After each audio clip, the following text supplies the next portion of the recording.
Bet the Board. What do you mean you don't bet? I mean, I don't bet. You know, I don't gamble. I don't. I never have, and I never will. Yeah, right. I'll bet you $20 I can get you gambling before the end of the day. You owe me 15 grand, pal. Pay him. Pay that man his money. It's the Bet the Board podcast. God likes me. He really, really likes me. In the end, I wound up right back where I started. I could still pick winners, and I could still make money for all kinds of people back home. And why mess up a good thing? Here's Payne Insider and Todd Furman. Welcome into the Bet the Board podcast, powered by FanDuel Sportsbook. Super wild card weekend on the docket. It is the perfect time for all of you loyal listeners out there to go to FanDuel.com, use the promo code BetTheBoard, get your money in now, take advantage of the risk-free offer, spread the love campaigns, everything you need to be successful in the National Football League's postseason. I am your host, Todd Furman, joined as always by my esteemed colleague and co-host, the one, the only Payne Insider. Wild card weekend. This is the best. Super wild card weekend. That's right. Super wild card weekend. I can't wait just to sit on the couch and watch these games. This is probably the best weekend in sports. I know a lot of people will disagree because they don't love the NFL as much as I do, but what a weekend. This is one we look forward to all year. This is Christmas morning for us. I mean, normally you look forward to the divisional weekend because you get slightly better games, but I think the addition of the two games, one in an early time slot on both Saturday and Sunday, create a real marathon.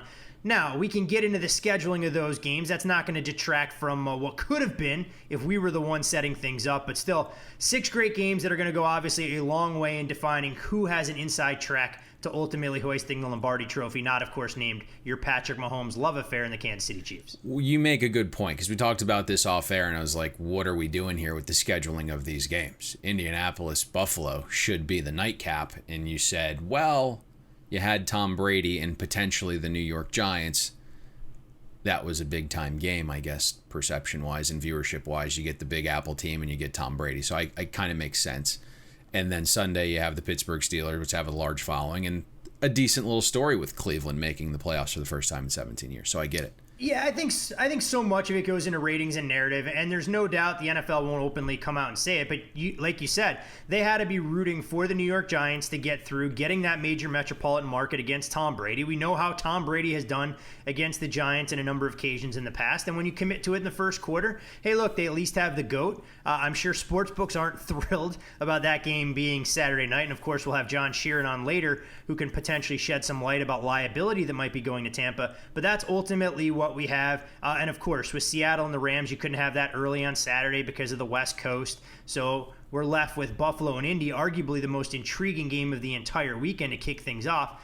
And obviously a great place for us to start on this particular podcast. So should we dive right in, Payne, or do you want to rant about anything you saw week 17? I wanted to ask you about your tweet storm Sunday night. I got sucked in like everybody else. I wanted to see football, played at a competitive level. I understand exactly what the Philadelphia Eagles were doing, trying to secure the number 6 overall pick. But what's the line from Tommy Boy? You know, I can put a stamp on the box and mark it guaranteed, or I can shit in the box. I'm going to butcher the whole thing. Like, don't come out and tell me that you're giving Nate Sudfeld reps because you want to see what you have in him. Just come out and tell me, hey, we're playing for the number 6 overall pick. We're going to go to Nate Sudfeld for the final 9 minutes, and we don't care what anybody else in the league has to say. You in pro football talk there, sharing a brain. Yeah, I'm not sure I'm going to go that far. That's not a guy I want to be tried to group together with. But so when I look at it, my big takeaway on all of it is, and if this game is buried Sunday afternoon, no one's paying nearly as much attention to it. But Jalen Hurts is still trying to get reps, and you'd like to see him get a little bit of experience out there. But it's not even the fact, Payne, that you're trying to play, other guys and see ultimately what you have. Because I've never been in an NFL locker room. I obviously never been a player, never will be. But for the guys that are out there giving it everything they have, that are playing out the string this year, you want to see them with the best chance to win. My biggest concern and complaint about all of it was, even when that game is going on and you want to secure the number 6 overall pick, Doug Pederson goes for it inside the 10-yard line, and I'm sure most of this, well, let's say all of it, doesn't fall on him. You go for it there, an incomplete pass from Jalen Hurts, and then you take a delay a game when you could have kicked a field goal. Like, there's certain things, go out there and at least try. If Nate Sudfeld's out there the final 9 minutes, okay, I get it. I'm not stupid. This is a big business. But still, try and put a good foot forward and win a football game that you very well easily could have won if you were out there playing your best. Why I think it's funny, and I'm not saying you, so don't take this as a jab at you. No, you can fire shots at me. I mean, this is a family-friendly show. We know how this works. You know, the Mike Florios of the world, you're hoping that he's got a little more access, or the access that he depicts that he has. Because if you think about our breakdown of Sunday Night Football on this podcast, we went at it with an approach of Doug Pederson and Jim Short saying, no hats on our field, which effectively insinuated that this wasn't a game that they were going to give up. They weren't going to allow Washington to celebrate on their field. That was the mindset at least till Thursday. And then all of a sudden we hear about the meeting with upper management. And then on Saturday, a slew of guys just start getting announced out. At that point, it's pretty clear that this isn't Doug Pederson's decision. And I know he's taking the bullets in the post game in this week. Which he should. But we didn't know the status of Doug Pederson's job, even though I kind of hinted that I think he's coming back and that Jim Shorts wouldn't be. And, now he's going to retire. And all of these situations kind of unfolded and they changed. So, again, when we broke that game down, we're like, hey, Philadelphia, no hats on our field. They're going to give 100% here. By Saturday, Friday, whatever day it was, I kind of lost track of days last week. But all of a sudden, everyone's getting announced out, and you suddenly know that's no longer the plan, that Howie wants the 6th pick and not the 9th pick, and that this is a team that doesn't plan on drafting that early ever again, and they want to take advantage of that. The other thing that is missing from this is we had situations throughout Week 17 where teams sat guys and didn't put their team in the best positions to succeed to win. The difference here is Washington's so bad that they couldn't win this game by 2 or 3 scores to alleviate the fact that Doug was trying to tank for Howie to get the pick. If Washington holds on to their double-digit lead early, no one's talking about this. There isn't an opportunity for this. But Washington, and we'll get to that game in a little bit, and I absolutely love the story. Alex Smith, Ron Rivera, there's, supremely talented guys on each side of the ball, organization-changing players, and Chase Young on one side and Terry McLaurin on the other. So the future is potentially bright there if you can solve the quarterback situation. But the point is, this is not a good football team, right? This is a below-average football team that snuck into the playoffs. If they were any good, they're beating this Eagles team by 2-3 scores, and we're not having this conversation. But the best part is they get out to a double-digit lead, and somehow Doug's like, crap, we're winning the game here all of a sudden. I got to figure out how to keep my job and make Howie happy after I just left his office with like, hey, I'm coming back for another year. Yes, sir, I'm going to tank this game for you, sir. And this is where we ended up. I honestly want to know, Payne, how different that game is. If Jalen Hurts scrambles in for a touchdown, Philadelphia goes up 17-14. Washington may not have scored unless Philadelphia played 7 people on the defensive side of the ball for the latter portion of the final 22 minutes of that game. Yep. And what's so funny is typically we get an aggressive Doug Pederson. So after the interception, it's like they ran the same run play like 3 straight times.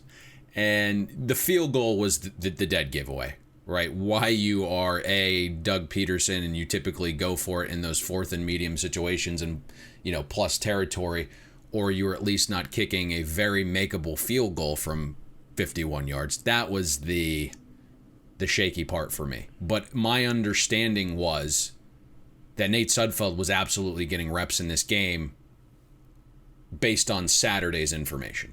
Not on Thursday when we spoke, but on Saturday's information, once the slew of players start getting announced out for, stub the toe, Goddard's out, right? Pinky strain, Miles Sanders is out. Once all these guys started getting announced out, like it was clear the direction, my understanding that Nate Sudfeld was going to get snaps in this game. I just think in the situation it was probably a little dicey for the casual fan, right? Why is he getting snaps at the most crucial point of the game? The craziest part about it, and then we can move on from this. Yes, because this is going to be a marathon podcast. Yeah, is the fact that ultimately when the dust settled, if you grab the Eagles on the closing line plus 6.5, you still covered. Still cashed. Still found a way to get to the window, not quite as easily as you would have if you bet the second half under the total at 23, but just different discussions for different days as Washington clinches their first postseason berth since 2015, a game we will get to when they play host to the Tampa Bay Bucks. But we may as well start in Western New York, where Bills Mafia will finally have a chance to see their team live in person. 6,700 fans expected to be in attendance for this one, as the Bills will seek their first playoff victory since the 1995 wildcard round when they won the division. They're hosting their first playoff game since 1996. When you look at how they performed in the playoffs since then, 0-6, which includes last year's loss to the Houston Texans as well. They've covered 8 straight games, Payne. It's the longest streak in the National Football League since 2018, and the longest streak for the franchise of point spread success since the late 70s. They're the 4th team in the last 40 seasons to enter the playoffs on an 8-game cover streak. All 3 of those previous teams won their opening playoff game by double digits, 3-0 against the spread. And it would be a 10-game winning streak if not for the Hail Murray that we saw in Arizona unfold.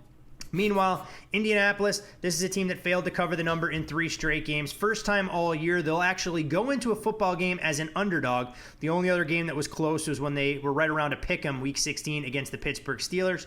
But when you look at Phillip Rivers, there may not be a better quarterback going in the National Football League on short rest. 23-9 against the spread. The only time it happened this year for the Colts was a Thursday night game where they went into Nashville and beat the Titans. The reason I give you all of that to set up this game, Payne, I ask you, when you break this one down, which matchup is more intriguing? The Colts offense led by Phillip Rivers against a improving Bills defense, or an explosive Bills offense led by Josh Allen against a trending negatively Indianapolis Colts secondary? I think both, because the style of play is really going to dictate this game. And let's start with the Colts offense, because they can be a little tougher to project because they seem to go a little conservative at times. We like Frank Reich's script. The initial game plan is damn good. And we've seen Indy over this little stretch here. They've jumped out to some double-digit leads pretty early on in 5 straight games, actually. Then all of a sudden, and you and I text each other back and forth all the time about this, Reich gets conservative on offense, especially if Indy has the lead in the second half, and it tends to kind of permeate throughout the team, so the defense stops sending pressure, right, and plays more zone and off coverage. Very weird. But against Buffalo's offense and Brian Daboll, I'm not sure you can play that way. You're going to have to remain, I think, pretty aggressive in my mind, and that doesn't mean throwing it on every down, but you have to at least make aggressive decisions. And, when you run, it has to be aggressive runs from certain formations. And I know when people think of running the ball, it's always thought to be conservative. To me, that's not the case. Are you disguising the runs? What down and distance are you calling run plays on? What run type is it? Are you using tempo so the opposing defensive line gets tired in the middle to the late portion of the drive, so you have an ability to potentially hit some explosive runs? So the first thing that I looked at when I got to this side of the ball, and I think it's the obvious one, is Jonathan Taylor. I think Frank Reich's probably going to give Jonathan Taylor every opportunity to be the bell cow back in this game and dictate and control it. Being able to maintain, neutral game script, I think, is really important for Indy here. And when you look at some of the run formations where Indy's been pretty good this year, it's actually from 3 wide receiver sets. And you're disguising the run, right? You're not going out there with 3 tight ends and an extra lineman and be like, hey, we're going to bully you here and just alert the world that we're going to run the ball. The Colts have really been good running from 3 wide receiver sets. They're averaging 4.8 a carry when 3 receivers are on the field. And defensively, Buffalo, that's the formation they've had trouble stopping run from. 60% of runs have graded successful against the Bills defense from 3 wide sets, 4.9 a carry. I think directional rushing is pretty interesting as well. Buffalo's not as stout up the middle. They're allowing 61% of runs to grade successful over center. That's Jonathan Taylor's best rushing direction. 65% of Taylor's runs over center this season have graded successful. Talk about the outside left hash. Seems to be a direction of weakness for Buffalo's defense and a strength for Jonathan Taylor. So it's not just about, running the ball on first down and being like the more physical team here. It's like, when are you doing it? Are you doing it aggressively? Are you doing it in the right areas? And I think that's probably the goal here for Indy, to keep this game in a neutral situation. So Taylor can probably, remain, I would guess, the featured part of the offense. I guess that's the way they're going to go. We know Buffalo's been known to give up explosive runs, 27th this season in explosive run defense. This is pretty interesting to me. 41% of runs against Buffalo have gained 5 or more yards. That's the second highest rate in the league. 14%, kind of staggering when you lay it out that way. 14% of runs have gained 10 or more yards against Buffalo. That's the 7th highest rate in the league. So that's pretty interesting to me. Now, keeping things fair, removing the Week 17 game and focusing on weeks 12 to 16, so post-bye, Buffalo is number 2 in that window. They've allowed 42% of runs to grade successful against them. So it's part improvement, part schedule, mostly game script as well. Buffalo's offense has gotten them out to such big leads, teams aren't running as much. And so that's very vital in this game. The one area, though, if Phillip Rivers is going to pass the ball and chuck, and we obviously know T.Y. Hilton has been reinvigorated and Michael Pittman's come on a little bit, but I want to see the tight ends get going. Specifically Mo Alley-Cox. That's the freak, right? Like he cannot be the forgotten man, and he has been since about week 9. That is the matchup nightmare, right? And if you're a basketball fan, you've heard that name before. He's the former VCU center. He's 6'7". He's got this 7'1" wingspan. He's got a 36-inch vert. Got 12-inch hands. He doesn't need to be open for Phillip Rivers to throw him the ball. And that's the one area where Buffalo's been dreadful defending the pass. They have been horrible defending tight ends. And maybe the preference for Frank Reich and Phillip Rivers is Trey Burton. Whichever tight end it is, they need to be involved in the pass game here. They need to be involved in the game plan. Buffalo's allowed 134 targets to tight ends. That's the second most. So schematically, they're susceptible to tight ends. Buffalo's given up the most receptions to tight ends as well. Second most yards. Tight ends are averaging almost 11 yards per reception against Buffalo's defense. So I think those are the areas. Obviously, we're going to see a heavy dose of Jonathan Taylor to start this game. I think we see the pass game, hopefully going to the tight ends. That is Buffalo's weakness. So there are some areas here where Indy can not only attack and have success, but kind of play this slow down, keep Buffalo off the field type of game, extend drives in short yardage, throwing to the mismatched tight end, handing it off to Jonathan Taylor in short yardage as well. So it'll be interesting to see how Indy elects to attack Buffalo's defense. Well, you mentioned Indy and the tight ends, and talking about Mo Alley-Cox, Trey Burton has been just as inconspicuous. Didn't have a pass thrown his way last Sunday against the Jags. I'm sure part of that was by design, given how proficiently Jonathan Taylor ran the football.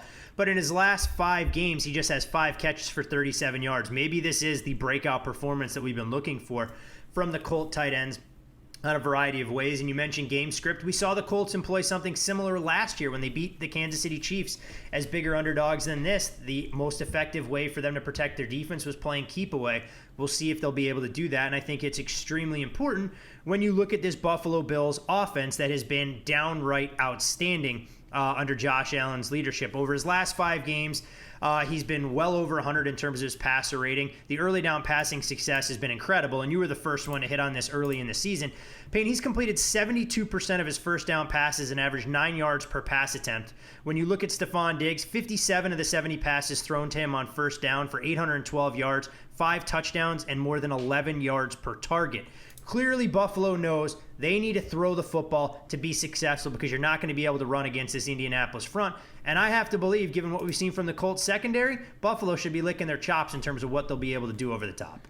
And I think this is why the game has variance, because Buffalo and under don't really correlate. And the money that we've seen in this market early this week from a couple respected groups is Colts +7 under 52. And so that's why I was talking Jonathan Taylor on the other side of the ball and why that was important to get him going. But Buffalo is going to have a drastically different approach on offense. Buffalo knows that Indy wants to employ that style, right? So Buffalo is going to want to get out fast so Indy can use less of Jonathan Taylor. And you hit this perfectly. Fully expect a slew of first down passes from Buffalo. Brian Daboll has fully bought into efficient and aggressive offense, and it's probably going to land him a head coaching job this offseason. And Josh Allen's executing it perfectly. No passer in the NFL throws a higher rate of passes on first down than Josh Allen. And you hit that perfectly. 72% of those first down passes were graded successful. Almost 9 yards per an attempt, 8.9. And if you look at this specific matchup, nothing should change because the Bills' offense is the best throwing on first down, number 2 in the NFL in passing success rate on that down at 62%. But Buffalo is just 30th on first down runs at 42%. So it's like a 20% increase in efficiency and first down success when the Bills throw versus running. And you look at the Colts defensively, attack them that way the same because they're number 2 defending first down runs, 25th defending first down passes. So that is going to be the approach of Brian Daboll. Like, he is fully dialed in and has all of this intel. So what Buffalo does best on first down is what the Colts do worst. I would fully expect Daboll to, uncover this and not run very much on first down, especially here is when you start to look at some of the pressure rates. The Colts are horrific getting pressure on first down, but get substantially better on second and third down, specifically second down, getting pressure on the quarterback. So not just from like, this is what the Colts do bad, this is what we do good, but in terms of keeping your quarterback upright, not getting him hit, having him throw in comfortable situations. When you look at the pressure rates, that makes sense throwing on first down as well. Building an early lead so Indy doesn't have the option to use Jonathan Taylor is vital. Like, I think that's the way you go. You don't want a lot of Jonathan Taylor early down runs because that's Buffalo's weakness defensively.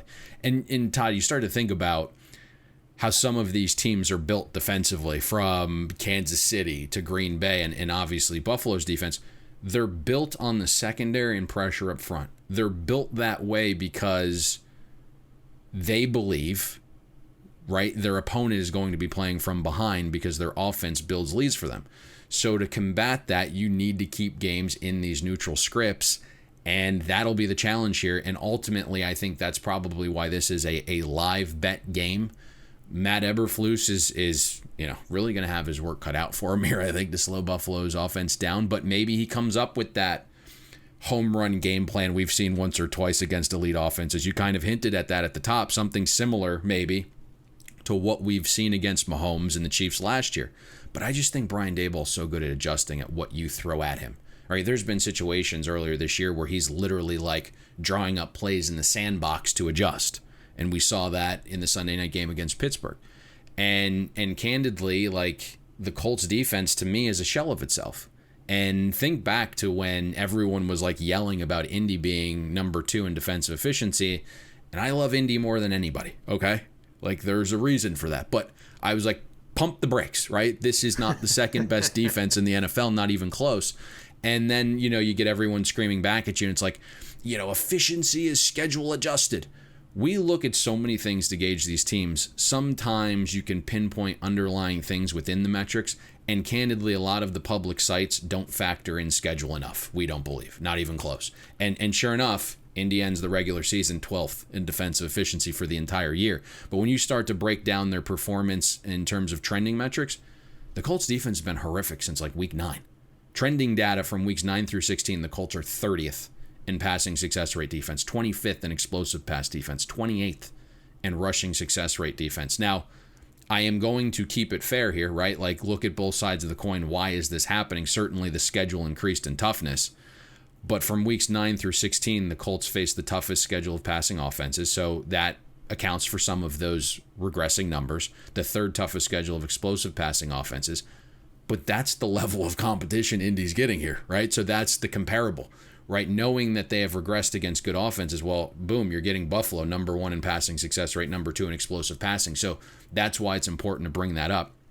Last thing here, Todd, before we kind of, transition, because I think the point has been made that, Buffalo's passing game is going to have success. Formationally, what Buffalo does has given Indy's defense some trouble. If you look at like 3 wide sets, that's given the Colts trouble defensively. You go back to week 1. Jacksonville, I know it's kind of a phony win. They're outgained by like 200-something yards. But Jacksonville beats Indy straight up. The Jaguars used 3 wide sets on 70% of offensive snaps the first 3 quarters. Week 11 against Green Bay. Packers go 3 wide on 74% of offensive snaps. They hang 31 points despite turning it over 4 times. And if you look at that game in the first half, Colts allowed 77% of the first half snaps to great successful, and Green Bay hung 28 points on only 31 offensive snaps. It's too bad Green Bay plays like a snail.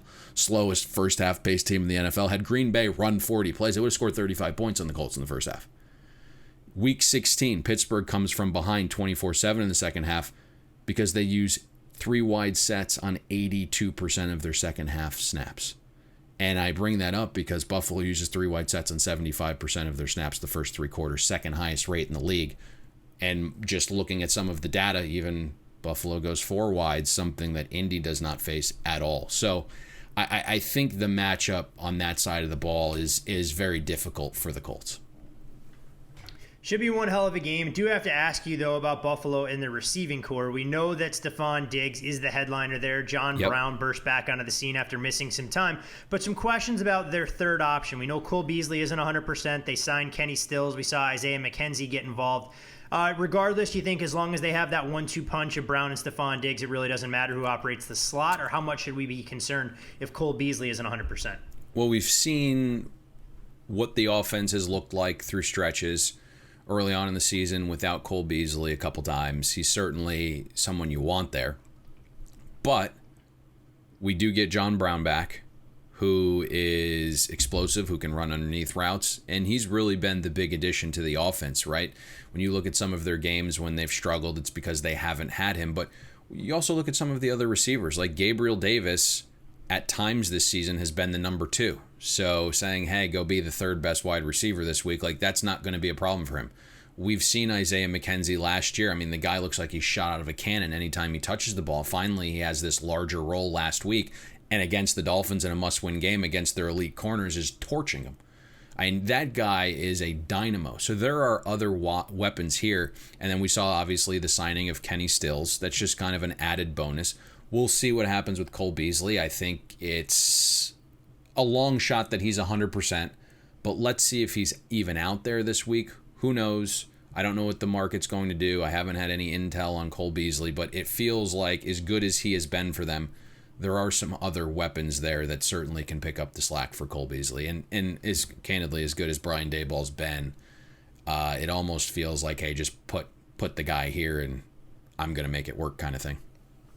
Should be one hell of a game to kick things off on Saturday. 2 teams, the Colts, if they were 100%, you could make the case that they could be a dark horse. Obviously, no Costanzo on their offensive line changes the dynamic and their ability to make a deep run, but there's no doubt that Buffalo checks a number of boxes, and they're, with good reason, the talk of the town in terms of a team capable of maybe pushing Kansas City if we ultimately had that matchup in the AFC Championship. See, let's talk about that because I do think it's important. Sure. Jerry Hughes obviously got the week off, veteran guy, but he's very good pass rushing. Buffalo's pass rush is pretty good.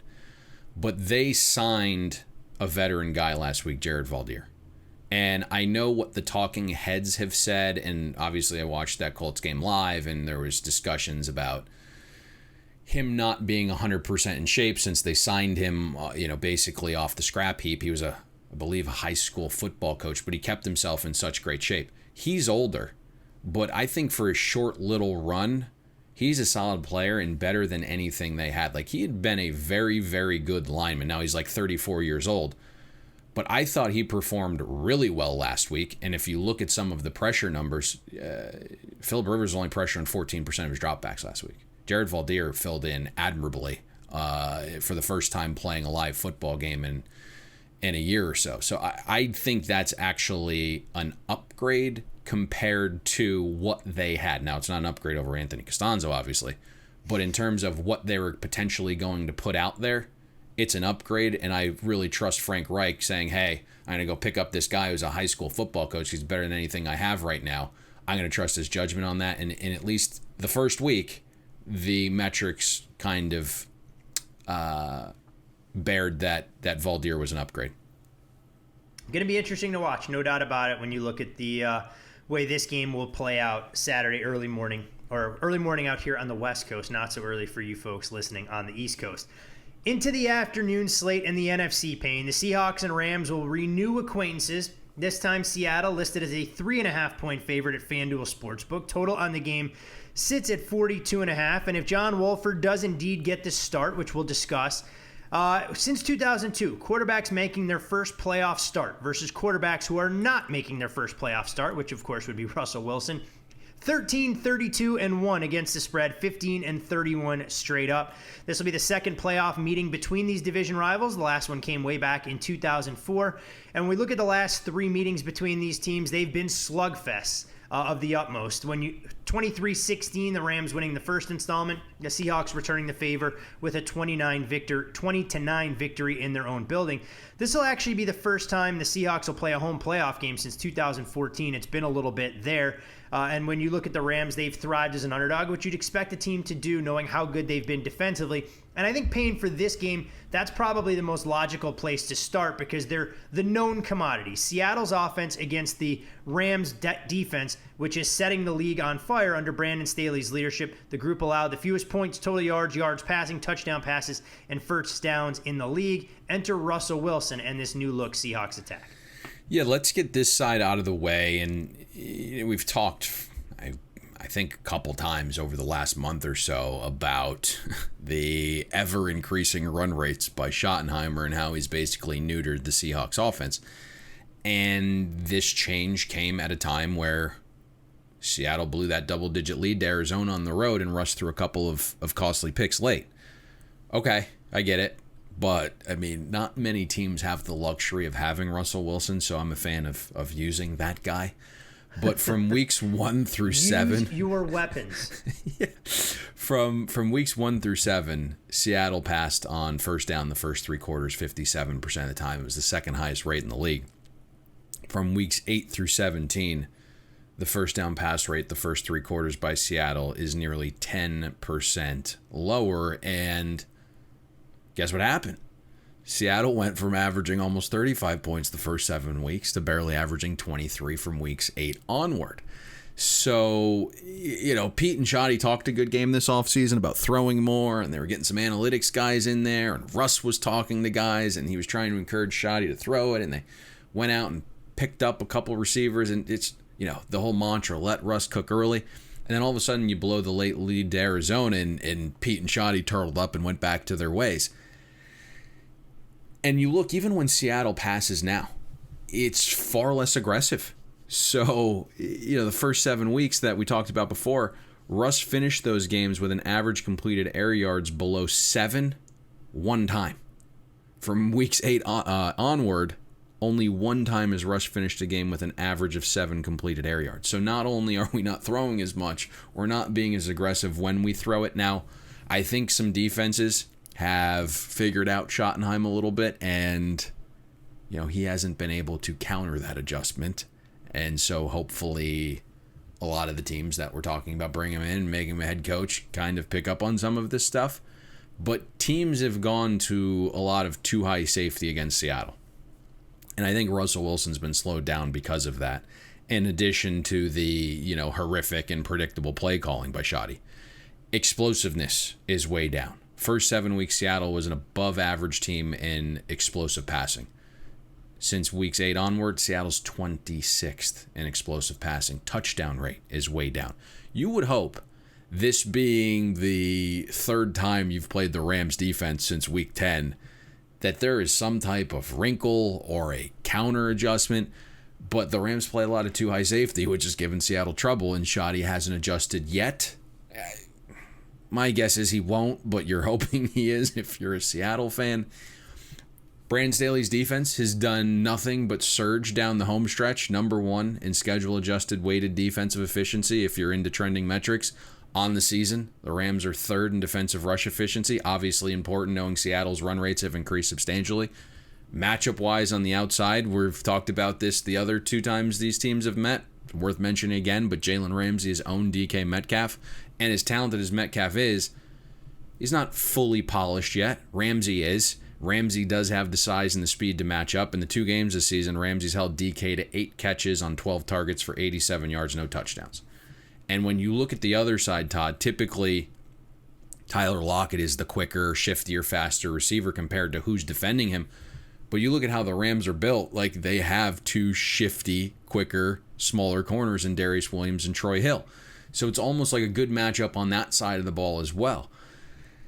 The secondary, when you just look at this across the board, has really given Seattle's pass game trouble. And if you go back to game 1 that they faced each other, Seattle averaged 5.1 yards per pass, 44% passing success rate, 3 explosives, and Russ was sacked 6 times, threw 2 picks, no touchdowns.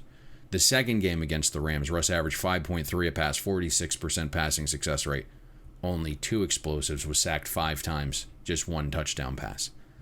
I don't really trust Shoddy to make the necessary adjustments here, Todd.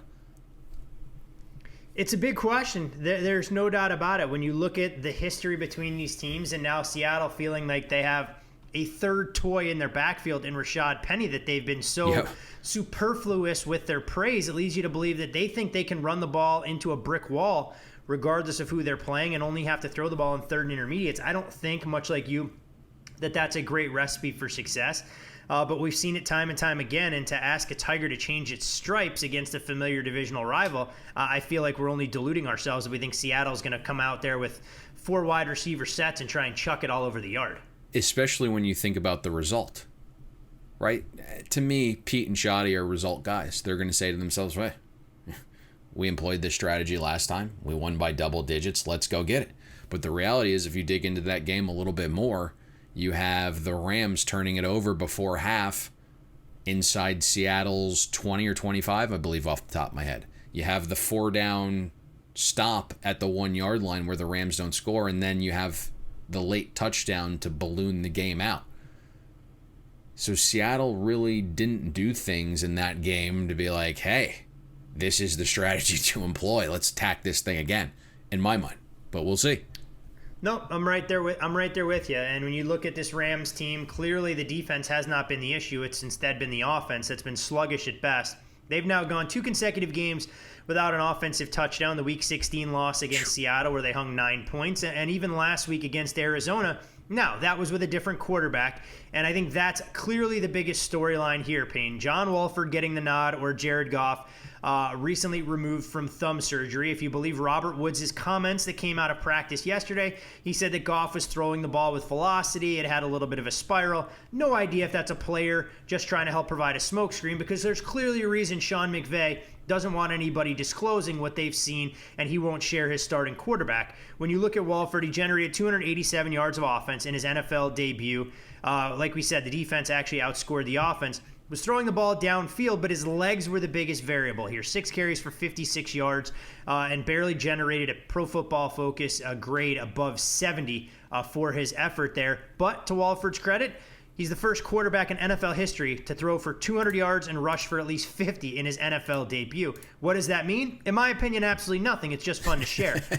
When you look at the handicap it's a good on thing this, Goff's able to throw spirals. That's a good thing you want from your quarterback. When you look at this side of the ball, Payne, there's no doubt that Jared Goff, with or without a broken thumb, hadn't been performing at an extremely high level since arguably the Monday night game where the Rams went on the road and beat the Tampa Bay Bucks. Seattle's defense, they've shown rapid improvement. A lot of that has been the byproduct of a softer schedule. But how do you handicap this side of the ball? So you've said it right. Like, McVay is smartly keeping things close to the vest, which I think makes sense. Why would you tip your hand, especially against a familiar opponent? Any wrinkle that you can add to the fold is beneficial, especially on a short week. Like Seattle, obviously it wasn't massive travel, but played in San Francisco last week, so they had to travel back home. It's a Saturday game. Make these guys prepare for everything and anything on a short week. And McVay says we'll know who the starting quarterback is at 1:39 local time Saturday. But Goff finished the game in which he broke his thumb. And then Goff was throwing off to the side last week. I believe Tracy Wolfson shot video of that on her camera phone and published it out there. To me, today's important, right? Today's practice is the one before the Rams board their flight to Seattle on Friday, okay? So let's see if we find out anything more there.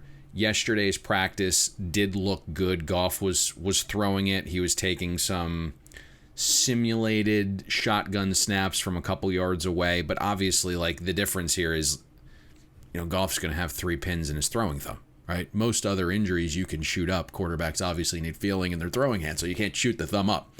So, watching Goff kind of throw off to the side after he's like gently being handed the ball from an assistant is far different than getting the thumb hit repeatedly, taking snaps under center with the force of like a 300-pound man, or gathering like shotgun snaps 7 yards behind the line of scrimmage and then throwing.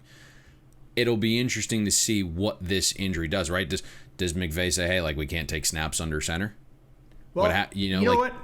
I'm glad you said that because I do want to get your take. I'll let you finish what you're saying here, and then I may have a follow-up for you. Yeah, I mean, I don't know the answer to that question, but it would make sense, right? Rather than having my 300-pound center just, like, crush my guy's throwing thumb as he's, like, taking off these snaps. So I think that's something that could play a role here. So my understanding is weighing a less than 100% Goff versus 100% Wolford with potentially his lesser capabilities is what Sean McVay is weighing right now, right? If you told me there was zero film on Wolford and that last week's game potentially didn't happen, I would say maybe Wolford is the guy here.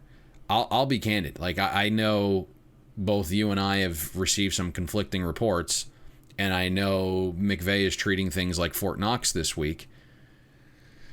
But based upon the market and what it's doing, at least from a side perspective, would indicate one of two things. Either it's Goff or that professional bettors don't really think there's a massive difference from Goff to Wolford. And the last time these two teams squared off, this was a game that closed Seattle -1. So it felt almost like the perception from the guys who do like the Rams were like, hey, this is a little bit of a free roll here. Yeah, and I think it's a great point when you talk about closing line value, where the number opens, where the number ultimately closes. And your point about Jared Goff makes a ton of sense. This is a quarterback who had pins put into his thumb. Now, I never played NFL quarterback. I had pins in my thumb after I fractured it. There was no way I was going to take a snap from a 300-pound lineman, and knowing that the Rams don't throw out of shotgun a ton, that this is an offense built on play action because Jared Goff isn't just a pure drop-back passer, it begs the question, do the Rams even have a game plan where they could run out of gun, or Goff with a surgically repaired thumb is going to throw it 50 times out of shotgun with short controlled passing routes to receivers that, hey, look, Cooper Kupp missed the last game. We're not sure what kind of lingering effects him being on the COVID list could have for this week either. Yeah, I'm really not sure. You know, I don't know what the 100% confirmed answer is there. I wish I did know, and I think, you know, if I found out from someone that was not within that organization, I'd probably divulge it, but I truthfully don't know. Yeah. But it would make sense that, you know, it'd be tough sledding here just having Goff get, like, slammed in the thumb every time he takes a snap from under center. But we'll see. What I will say is we know what Goff is and what he isn't. And what that is would probably be a slightly lesser version if he's out there. Now, if it's Wolford, whether right or wrong, Sean McVay is supremely confident in John Wolford. And we thought it was a lot of lip service last week, all the glowing things McVay was saying about Wolford, but I think actions spoke pretty loudly. In the first half, the Rams went 62% pass against Arizona, and that's with Wolford throwing up all over himself, getting picked off on his first throw. McVay still had confidence to keep chucking at that point. If you look at when Wolford threw it as well, his average intended air yards per pass was over 10 yards. So it wasn't like he was being like coddled or babied. Wolford actually had the second highest aggression rating of all Week 17 quarterbacks. And then you mentioned at the top the added element to the offense because the Rams don't have this quarterback run capability with Jared Goff in there. He's not mobile. But Wolford ran it 6 times for 56 yards. 5 of those 6 runs were successful. 3 of them were explosive. So to me, there wasn't any babysitting or handcuffing going on. I mean, that was a must-win game for the Rams last week. They put a lot of trust in Wolford. This is certainly a trickier situation. You mentioned that trend, which I do think has a lot of merit. I'm not a huge trend guy, but that one that you mentioned at the top about first-time starting quarterbacks in the playoffs, now add the road element. Now, I know there's not the 12th man out there, but it's certainly a difficult task. And what's really interesting here is, like, where does the help come from? Because Cam Akers wasn't 100% last week, isn't 100% this week. This was a high ankle sprain that was supposed to take 3 weeks if it was truly meaningless regular season games. So what Arizona did last week was load the box. Cam Akers saw loaded boxes on 57% of his carries. And for a back playing through a high ankle sprain, that combination just didn't work well. Akers had the lowest rushing yards over expectation per run of any Week 17 back. So it's not one of those games where it's like, hey, we're just going to like turn around and hand it off here. Now, the good news is, and you mentioned the return of Cooper Kupp. My understanding is if he's playing in this game, he didn't actually have COVID, but was a close contact. Is that correct, or did I butcher that? That should indeed be the case. So when you look at some of the stuff, so you don't think that it has any lingering effects like we've seen some of the other players out there. Right, and then you get your all-world left tackle Andrew Whitworth back, so that's going to help as well. To me, even though the total is low and the spread is relatively low now that it's where it is right now, and you would expect with a low total and kind of a tiny spread relatively speaking that this would be like a low variance game, especially for two familiar opponents playing their third time this season and twice in a couple of weeks. It just feels like there's more variance on this side of the ball than there should be for this type of game. You have variance at quarterback for the Rams, ton of variance with Seattle's defense, which I think is worth touching on. I'm not sure what they are. I've kind of been open about this. I don't think Ken Norton Jr. is a very good defensive coordinator. But again, if it's Goff, we know what he can do and what he can't do. If it's Walford, knowing how much McVay put on his plate, we now know what he can do. Last week wasn't a meaningless game. Everyone now knows that Walford is athletic enough to run, right, to prepare for RPO. So that element of surprise is almost gone now. But at the same time, you're looking at the Seahawks defense like, are we believing in the improvements? It's great that they're improving, but who has it come against? And you start to look at some of these trending metrics since week 11, Seattle's top 5 defensively in a lot of categories. Top 5 in rushing and passing success rate. 3rd in explosive pass defense. Top 5 in points allowed. Now, personally, I believe those are wildly fraudulent numbers. Schedule-adjusted EPA tells you a little bit of that. And it's because over this stretch since week 11, Seattle's faced the very easiest schedule of passing offenses. 4th easiest schedule of passing offenses. And, mind you, like those rankings of opponents, Todd, they incorporate season-long performance, not the current version at the time of that game being played. And when you account for that and start to parse things out even further, thinking about who Seattle's played, it's CJ Beathard, right? So it's not San Francisco's best quarterback. It's not San Francisco's quarterback that's contributed to a lot of their season-long metrics. It's Jared Goff twice, but the second time with the broken throwing thumb for the entire half. It's Dwayne Haskins, who is not employed by an NFL team right now. Sam Darnold, Colt McCoy, who didn't even have the full Giants playbook at his disposal. Carson Wentz, who was benched, and an injured Kyler Murray on a short week. So as bad as that grouping of offenses is, you could easily make the case that they were all worse than their baseline numbers when Seattle faced them due to some of those circumstances I just mentioned. The real question, I think, becomes, and feel free to give your thoughts here on this, Todd, is the Rams offense that hasn't scored a touchdown in 2 games with a beaten-up Goff or John Walford on improvement offensively over what Seattle's defense has faced during this stretch run of improvement? I think that's the question. Yeah, I think it's a modest improvement at best. It's not like we're talking about them facing the Kansas City Chiefs or the Seattle Seahawks, Kansas City Chiefs or the Buffalo Bills passing attacks by any stretch of the imagination. But the one thing, too, with Seattle defensively, Jaron Reed doesn't finish the game, dealing with an oblique injury against Arizona. Of course, the bigger storyline in the secondary. And he said he's going to play. You wonder about Jamal Adams, who is a physically imposing presence out there in the secondary. With shoulder injury, probably not the best situation. Oh, he's going to be out there and play. The question becomes is how reckless is he in the back, and how do they elect to use him in terms of the blitz schemes? We know he's a gamer. He's waited his entire career to be in a postseason game. You were going to have to strap him down, and even with a torn ACL, I'm convinced the dude to get out there and try and play. That's right. And those two guys are certainly impactful, because Jaron Reed's done not just a good job stuffing run, but he's gotten some pressure from the inside, and they've used Jamal Adams in the right way, playing him in the box and around the line of scrimmage, and he's blown up some things in terms of blitzes and pass rush. And we know in the matchup in Los Angeles, he caused the strip sack on Jared Goff and forced a turnover. And those are two big guys that you would hope are near 100%, because even with them in there, Seattle isn't the best, 23rd in pass rush win rate, below average in pressure rate. So if you have a beat-up Goff, or you have this young quarterback making his first start, the way to rattle them is with pressure and Seattle hasn't been the best drumming up pressure, even, in recent times. So those two guys certainly impactful. Big game for Dunlap. Let's see, this is where you earn your money. This is where that trade bears fruit. Now, he's done very well, but this is the game where it matters. And with the current pacing we're going, our podcast might not be done until these games kick off on Saturday. I have more stuff contests. I have more stuff on Saturday's games. I'm just being honest than I do Sunday's games. No, I just say it to bust.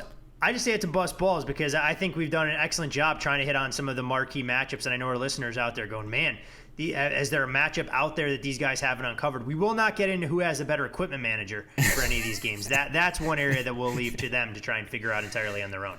Got to tell you, the Rams do have a nice looking one.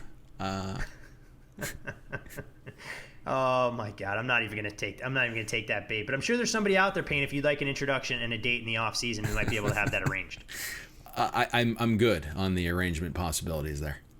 Okay, just wanted to check. I just wanted to make sure that we extended all opportunities for you should they be available.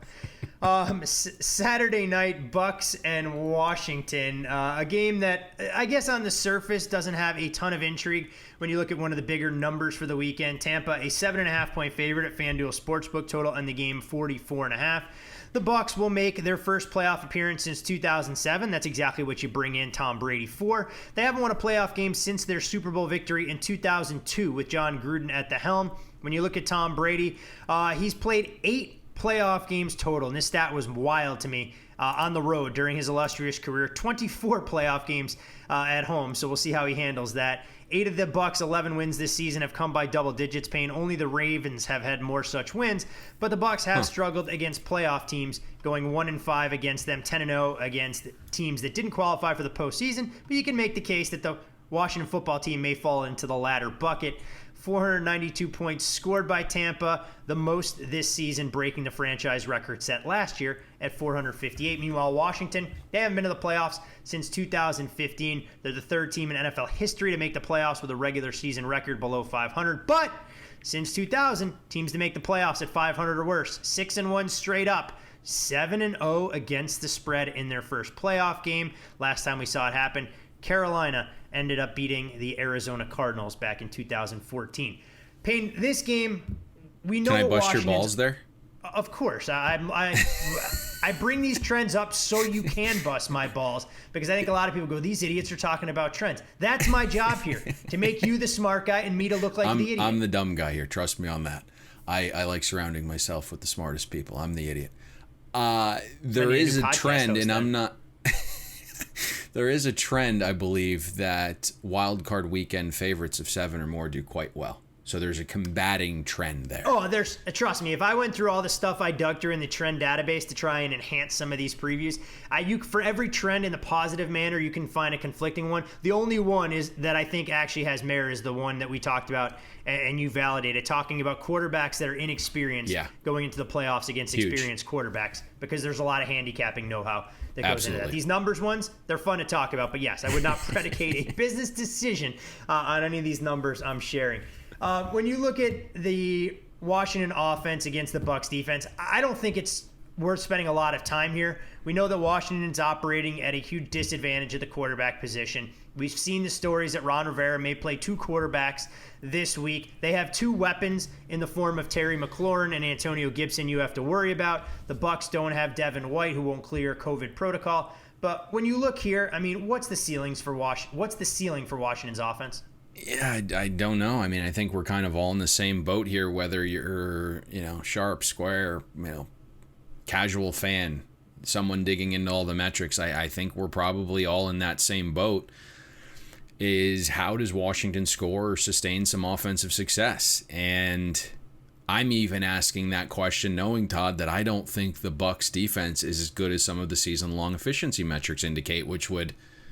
right, depict the top 5 defense. That's certainly not Tampa's current form, not even close. So, you even look at some of the injury bug that's hit Tampa a little bit. The loss of Vita Vea, when that happened, it's starting to catch up. Carlton Davis has missed time with the groin injury. JPP has battled some nagging injuries. Sue, he's not a spring chicken, and suddenly his snaps increased once Vita Vea went out. So, you mentioned Devin White. You had key cogs with him and Shaq Barrett miss because of the COVID protocols last week. Shaq Barrett, I believe, is returning. The schedule also got a little bit tougher, but you put all that together. Since week 11, Tampa's 22nd in passing success rate defense, 19th in rushing success rate defense. So that 5th overall efficiency ranking to me is not indicative of who they are, and still I'm wondering how Washington scores. You wonder if their offense can take advantage of a little bit of a reeling defense.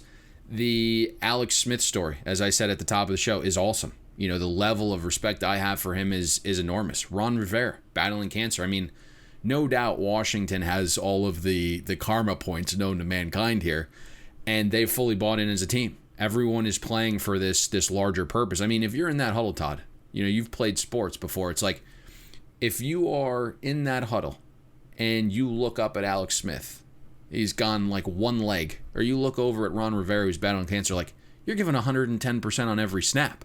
Oh, you're running through walls. Yeah. And I mean, that's ultimately why Washington's here. Like, they play so damn hard. They are coached well. But this is not a really good football team. And this is a horrific offense. Dead last in the NFL in offensive efficiency. Dead last in passing efficiency, which we know passing correlates to wins at a 4 times higher clip than running. And yet Washington's pass offense is more than twice as bad as the second worst efficient passing offense in the NFL. And where the concern lies is, like, it's clear Alex Smith isn't 100%. He wasn't against the Eagles. Go back and, like, watch that game really closely. On stretch runs, like, Smith is struggling to get the ball to the carrier, right? On throws, like, Smith right now is teetering his body so that his lead foot generates the power. It doesn't come from the back right leg, which is where, the situation happened. And that was the late game on Sunday. Now you're playing the quick turnaround game Saturday. As you mentioned, already rumors discussing, musical chairs at quarterback. Terry McLaurin is not 100%, and we've been telling you that for like 2 months. He's still battling this ankle injury. He keeps trying to play through it, and it keeps getting worse. I know he had the touchdown Sunday night, but it's a high ankle sprain that he's battling through.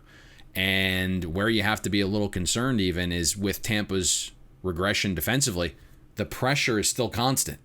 Tampa's defense is number 2 in pressure rate, 5th in pass rush win rate, 3rd in adjusted sack rate. Alex Smith's been pressured on 34% of his dropbacks this season. He's got a 43 passer rating, 2 touchdowns, 4 picks when pressured.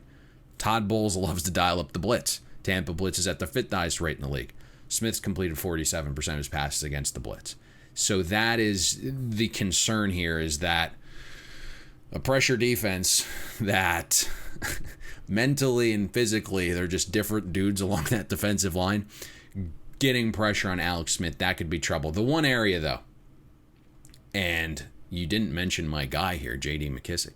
I was purposely not mentioning him, but if you were going to pull back the curtain and mention him. Gotcha. Okay. The area, though, where like Scott Turner and like Alex Smith in Washington can have some success is wearing out Antonio Gibson or J.D. McKissic or even Logan Thomas in the pass game. Those 3 guys like have to have monster nights as pass catchers to have a chance to stay within this number. You can attack Tampa with your running backs and tight ends through the air. Tampa's given up 101 receptions to running backs on 124 targets. No other team's allowed 100 receptions to running backs. Tampa's bottom 7 in the NFL in both receptions allowed and touchdowns allowed to tight ends. So a league high 6 receptions allowed to running backs per game and the 6th highest catch rate to tight ends, with Devin White out, who is going to miss clearing the COVID protocols by 1 day. He's Tampa's all-world middle linebacker. Like, this is the one area where Washington needs to attack more than ever, and it's really the one area where they have a pretty big advantage offensively, which there aren't very many of. Should be an interesting game. I mean, for Washington's offense, if they can do anything, it's going to be contingent on them to get a result because their defense steps up to the plate. And when you look at Washington defensively this year, they allow less than 3 touchdowns per game, 4th in the league. Finished 2nd in total defense behind only the Rams. Chase Young, despite him running his mouth about wanting Tom Brady, be careful what you wish for, did finish with 3 sacks in the last 4 games. And clearly their defensive front is going to have to be able to generate some pressure. When you look at Washington over the last 7 games, you can only perform to the schedule that you faced. And it was the Eagles, the Panthers, the Seahawks, the 49ers, the Steelers, the Cowboys, and the Bengals. But as a result, where they rank, Washington giving up a little bit more than 1 point per drive, first in the league. Points per game, 15.9, second in the league. Yards per game, 284, second in the league. Yards per play, 4.4, second. But Tampa, Payne has found its swagger. Offensively, they look a lot more dynamic in the last couple weeks than they did all season long.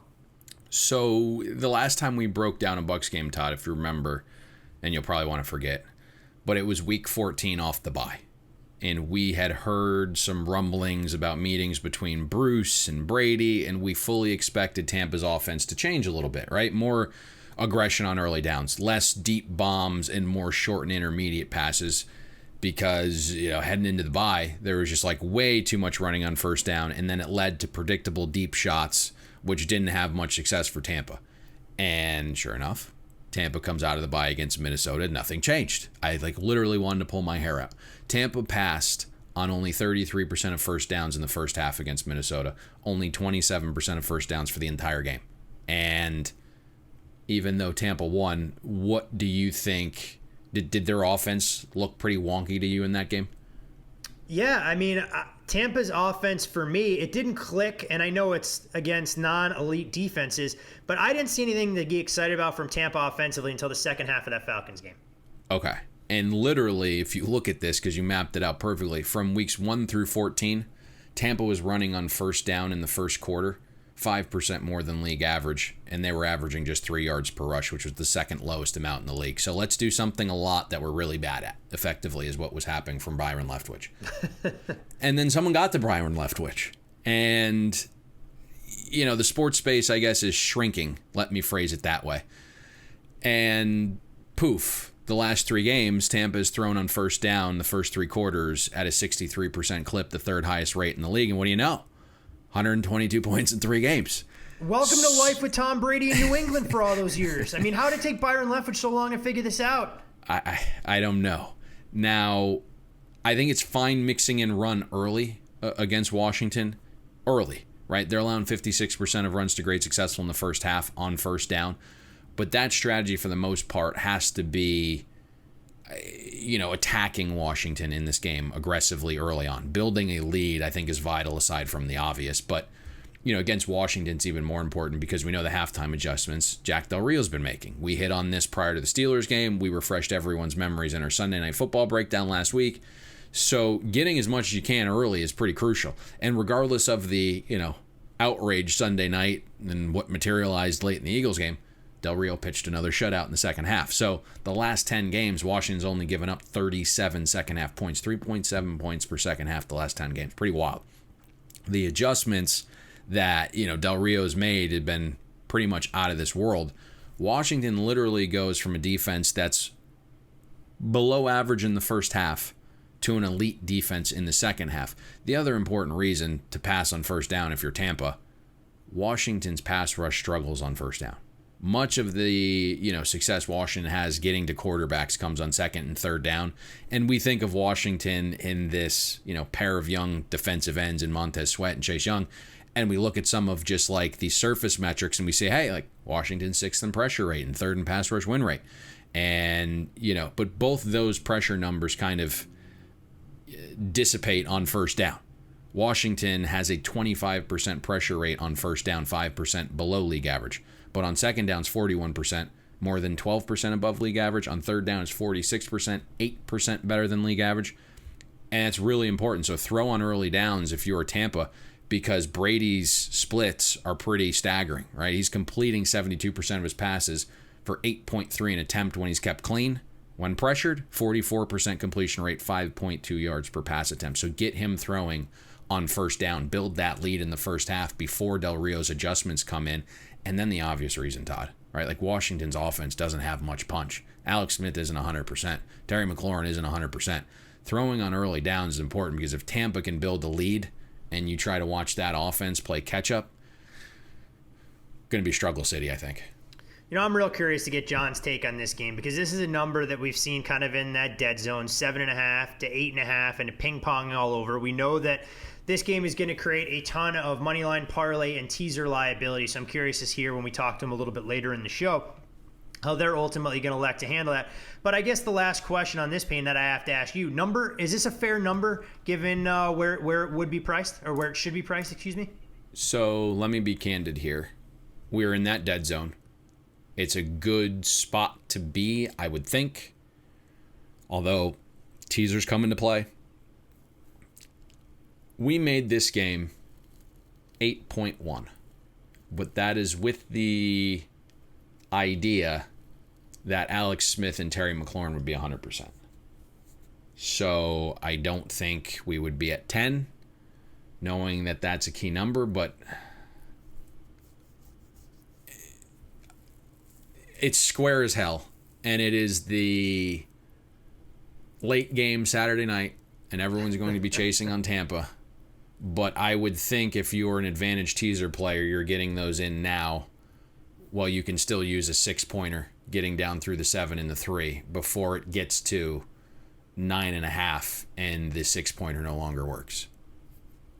No, it makes a ton of sense. Take all the tools at your disposal, as we tell bettors every single week on this show, to do that. Put yourself in the best position to win long term. And ultimately, you won't be disappointed in the results if you exercise some discipline and whatnot. And I'm sure, like you said, Payne, we're going to hear a lot of contrarians itching to try and take Washington in this spot. And if so inclined, I'm not going to dissuade them by any stretch of the imagination, but there's no reason to move early. Wait this out as long as possible. I would be stunned, and I would stake my reputation, which ain't worth a whole hell of a lot, that this game ain't getting to 7. You got a better chance of it getting to 10 if things break the right way.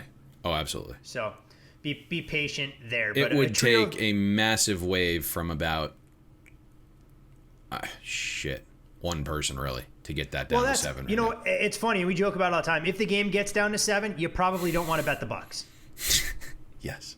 I mean, it's probably the general something else at play there. Yeah. Yes, the general thought process there. Tom Brady might not ultimately be on the team bus if this number gets down to 7, and we could be talking about Blaine Gabbert in this particular Blaine train, spot. baby.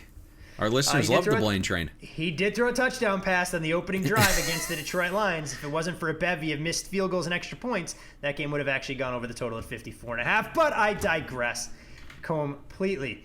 Trio of games on Saturday, and we move to Sunday slate with arguably the best game of the day and most competitive on paper to kick things off. And that, of course, would be the Baltimore Ravens going on the road to Nashville to take on the Tennessee Titans. You're looking at Baltimore, a 3-point favorite in this game, total at 54.5 at FanDuel Sportsbook. And for all of our Titans fans, listeners out there, encourage you, download the FanDuel Sportsbook app, use the promo code BetTheBoard, and take advantage of betting on your favorite team. We know there's going to be all sorts of opportunities for you, props, and a variety of ways to get involved. So there's your shameless plug for our corporate overlords there.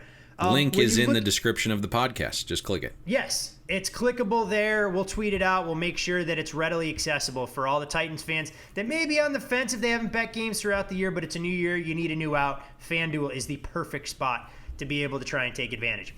When you look at the last 2 meetings, Payne, between these teams, we saw them play earlier this year. Tennessee ultimately wins outright as a 6-point underdog. They have a 5 first down advantage. Yardage wasn't close. 423 to 306 yards per play, 6.2 to 4.9. A far cry from what we saw in the postseason last year, where Tennessee does win the game outright as double-digit dogs, but the Ravens nearly double them in first downs. From a yardage standpoint, not even close. And in total gross yardage, 530 to 300, but yards per play much more similar because the Ravens run 39 plays more. But the Ravens turn the ball over 3 times the traditional variety, 4 times on downs. When you look at those 2 meetings, how much of what we've seen already applies to the game that we're going to see Sunday? I think that's a good question. And my hope is that Baltimore is okay being themselves. It's like the Ravens bought into all the outside noise regarding Tennessee, right? They actually think the Titans beat them in that playoff game last year, when in reality, Baltimore beat themselves. And for all the noise about how Tennessee figured out the blueprint to stopping Lamar and the Ravens offense, we talked about this when they met back earlier in the season. It was actually Buffalo who gave Tennessee the blueprint. But the reality is, if you go back and watch last season's playoff game and you look at all the metrics, you hit this perfectly. Baltimore outgained Tennessee by 230 yards. Baltimore ran 92 offensive plays. And the Ravens offense averaged 6.4 yards per rush and a 59% rushing success rate. But Baltimore turned it over 7 frickin' times when you include the fourth down stop. 7 turnovers. You're not beating anybody turning it over 7 times. So it's obvious for whatever reason, the Ravens don't view the Titans like the shit defense they are. Baltimore played like they were almost petrified of the Titans defense after losing them to them in the playoffs. So like, they went extremely conservative in the Week 11 game earlier this season. And that's what is a little weird for me. Like, I want Baltimore to be who they are, but they weren't in that Week 11 matchup. In the first half on first down, Baltimore passed it twice. That was it. And their first down runs gained 36 yards on 12 carries. So they were super run heavy in the first half, super conservative. But in the second half on first down, Baltimore changed a little bit. They were balanced. 7 runs, 7 passes on first down. The passes generated an 86% success rate for 8.1 yards per pass. Baltimore has to obviously be efficient in the run game here, obviously, right? Like, no doubt. Like, that's kind of who they are. But they can't abandon the pass because that's where the Titans are the weakest, 30th in defensive pass efficiency, below average in explosive pass defense. And Tennessee's played a below average schedule of passing offenses. Tennessee also hasn't generated pressure at all. So you would think Lamar, if he doesn't run himself into sacks, is going to be throwing from clean pockets. Tennessee's 31st in the NFL in pressure rate. Titans have also played a below average schedule of run offenses too. 3rd easiest slate of run offenses to be exact. So this is a really, really bad Titans defense, like horrific. But, let me propose this to you, Todd, because it's kind of narrative based. We know what the supposed blueprint is, right? The one Tennessee used last season. And it was basically put more guys in the box, force Lamar to throw outside the hashes, put smaller personnel on the field to keep Lamar away from hitting all these explosive plays, right? You want to match the speed. At the time, Tennessee had Logan Ryan. Now, it's probably going to be Desmond King, who Tennessee traded for, who's going to blitz Lamar from the edge. But basically what they did last year was take Logan Ryan and blitz him from one side and basically forced Lamar in the offense to run to where Tennessee was strongest and had the numbers advantage. And that worked a little bit. Now, what does Tennessee do here, right? Baltimore already knows the game plan. Baltimore already has the blueprint, a blueprint in which Tennessee didn't create. So, like, can they counter off a blueprint they didn't create?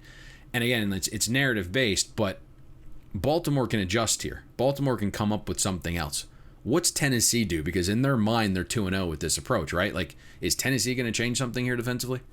What Tennessee does is they try and get their offense going, quite frankly. Because I think if you're going to lean on your defense and think you're winning a defensive-minded football game, or somehow you're holding the Ravens to 12 points this year, I mean, that is a massive leap of faith and downright dumb if that's going to be there. We talk about this Baltimore team, though, Payne, and I wonder, I mean, is this a game where you could see the Ravens ultimately break tendency and try and throw the football early on against this Titans secondary, much like the Cleveland Browns did, knowing that was the game that I think a lot of people who were even skeptical of the Titans defense exposed them when they gave up what felt like a half 100 in the first half? I think you have to be, right? You don't want to get away from the run because I think Dobbins can have a day here. But you certainly want to be a little bit more balanced and attack the Titans where they're weak. And I know the schedule of defenses hasn't been great, but if you're looking at Lamar, the deep passing game seems to be back. And this certainly isn't an upgrade in secondaries that Baltimore's facing compared to who they've basically crushed the last 5 weeks or so. And I think it's also important to mention this, but tough to quantify. Go back to the first matchup this season with Tennessee. Right after that game, Lamar, the starting center, and others test positive for COVID. It ran through the locker room. We all remember the game with Pittsburgh on deck, and it kept getting postponed. Not making excuses here, but it's likely some of these, key cogs for Baltimore had COVID while they were playing, weren't 100% against the Titans in that Week 11 game. So it's something to at least factor here, that these guys weren't 100% and yet built the early lead. It required overtime. There's also some other narrative stuff here, right? Like the Titans are stomping the Ravens logo, you have double revenge, all of those things. The line certainly indicates Baltimore's the side here because I didn't make it this high. And we're having... Yeah, go ahead. Go ahead. No, finish your thought process. Yeah, I'm just saying, there. like, we're having a little bit... I don't want to step on your toes. Yeah, we're having a little bit of a battle here, okay? So it got to 4, and we saw the value bettors grab Tennessee because they only care about the number, and the number's wrong. Once it got back to 3, though, you start to see the guys who are like, well, it's close to my number, but the matchup I like, let me get out here and value bet the Ravens minus the 3. So there is a little bit of a battle here going on with this side. Well, that's what I was going to ask you about, because we did see the number open as high as 4.5 in some spots. I believe FanDuel was in that group, and immediately you saw money on the dog. There's no doubt this time of year, if you can get 1.5 points in your back pocket around one of a primary key numbers and a secondary number, you're going to do so. So I'm sure there's a lot of folks attacking it from both angles, but it's always interesting when you look at that. Now, on the other side of the ball, I think this is where this game gets extremely fascinating, with this Titans offense being a little bit more dynamic than it was last year when these two teams did battle. We know that the narrative all last postseason was, hey, establish Derrick Henry, neutralize or limit how many times Ryan Tannehill will throw the ball downfield. Well, this is a Titans team that's been an over machine, 12-3-1 in the regular season, tied with Vegas for the best in the NFL. Ryan Tannehill, since taking over as starting quarterback, despite going 1-2 over the total last year in the playoffs, 22-6-1, and the Titans games have averaged an NFL high 58.1 points per game this season, them scoring nearly 31, allowing more than 27, and the Titans have broken all sorts of franchise records. In steps a Baltimore Ravens defense that looks a heck of a lot different now later in the season than it did earlier. But I don't want to get too excited about what we saw from the Ravens defense down the stretch, because they didn't play the most imposing schedule of opposing offenses. What do we make of what Arthur Smith is going to be forced to do in terms of creating an offensive game plan against the Ravens defense that's significantly healthier now than what we saw when they gave up 40-plus points to the Cleveland Browns on Monday night? Maybe I'll be wrong here, but I think it's meat and potatoes on this side of the ball. And it just comes down to execution, the old coach speak there. Like, Arthur Smith isn't going to change his offensive identity. And I think people know my feelings a little bit. I'd like the Titans to be a little more balanced. But I am sure Arthur Smith, again, is going to look at the last 2 games against Baltimore and say, like, hey, we won those games. Why change? And this is pretty much... Always scary as a mentality, by the way. But, at its core, this is an ABC paint-by-numbers type offense, and it just relies on execution and doing what they do well and perfecting that. And in the Week 11 matchup, when Tennessee broke tendency and threw on first down, they averaged almost 16 yards per pass with a 71% passing success rate. But get this. Go figure. Tennessee ran on 78% of their first downs. Now, the ground game was working, don't get me wrong, on first down. 6.2 yards per rush. But almost 16 yards per pass. Mix in a little more pass here, Arthur. And, I think that would pay dividends, because think about this. In the Week 11 matchup, it wasn't just potentially some issues with COVID on the offensive side of the ball, but there were guys out on the defensive side of the ball, right? Baltimore didn't have their best run stopper in Calais Campbell. They didn't have their defensive tackle, Brandon Williams. Jimmy Smith, the Ravens' best tackling corner, by all indications, is going to return for this game. So Tennessee may need to throw a little bit more on early downs, because I think the version in which they played in Week 11, of Baltimore's defense stopping the run is going to be improved here.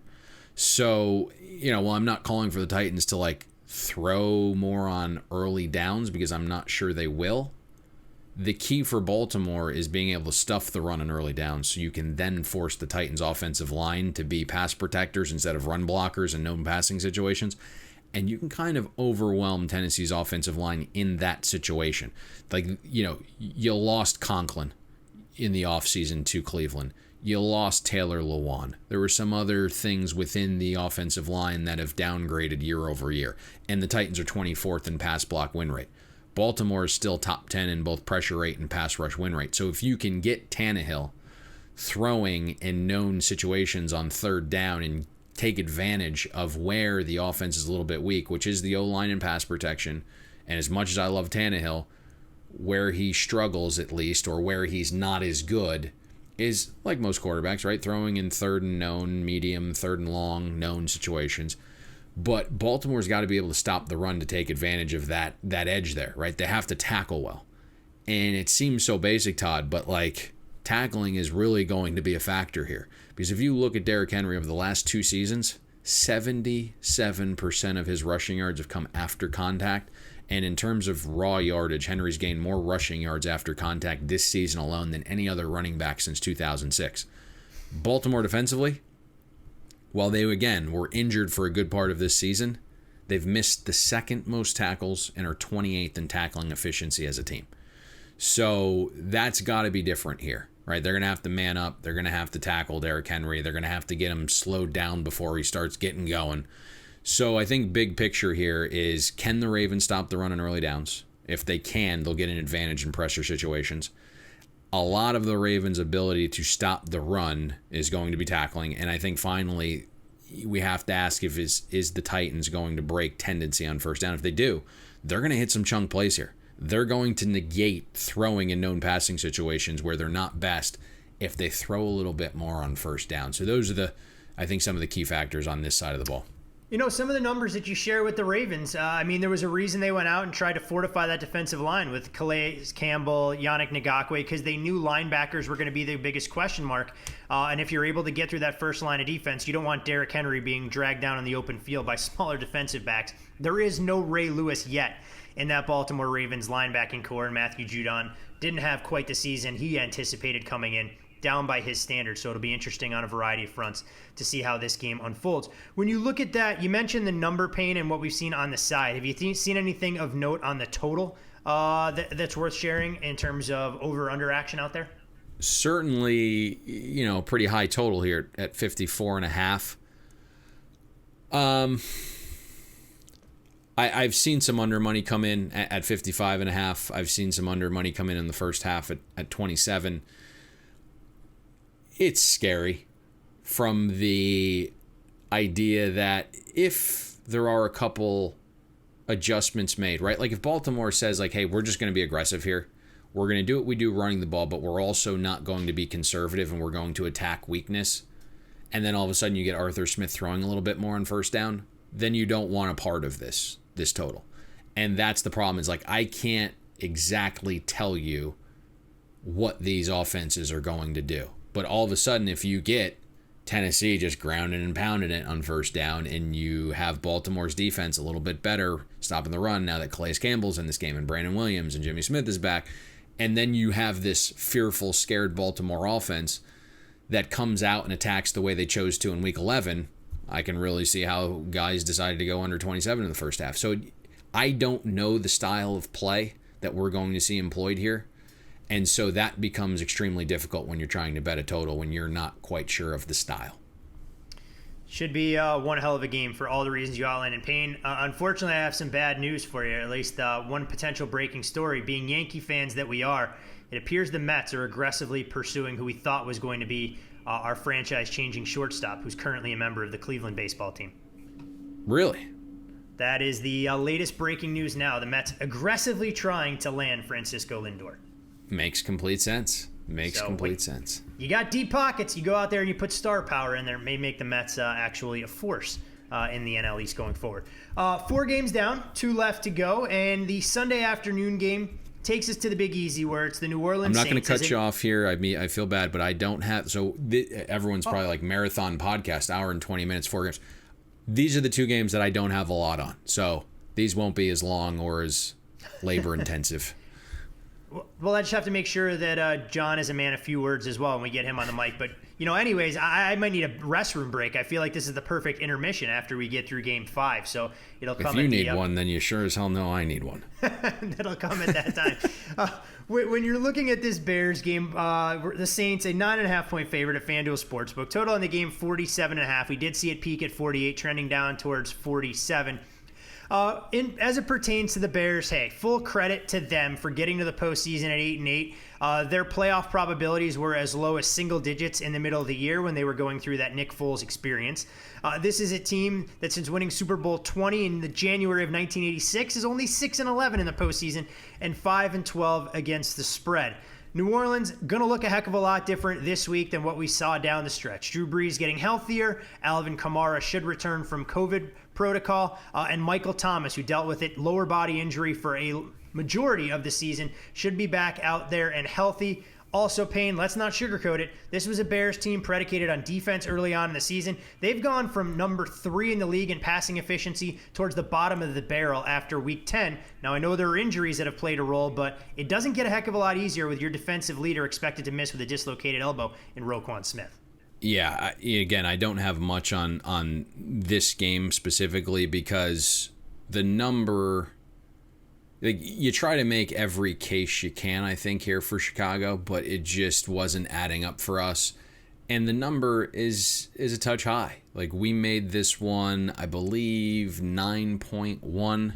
So, you start to get into that, like, 10.5 potential territory, and you're like, maybe there's something here. But you start to, like, dig around, and I think you kind of hit this perfectly, is if Chicago was trending in the right direction defensively, we may be onto something.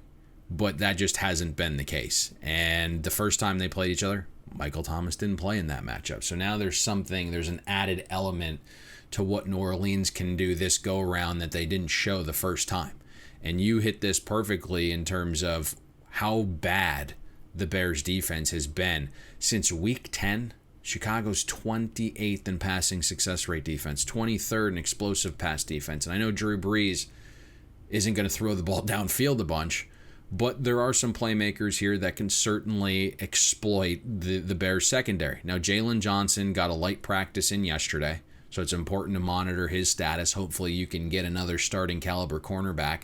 Buster Screen is still dealing with the concussion protocol, wasn't at practice yesterday. He's been battling that. It seems like it's somewhat severe, so he'll need outside clearance from someone other than within the organization, I think, at this point.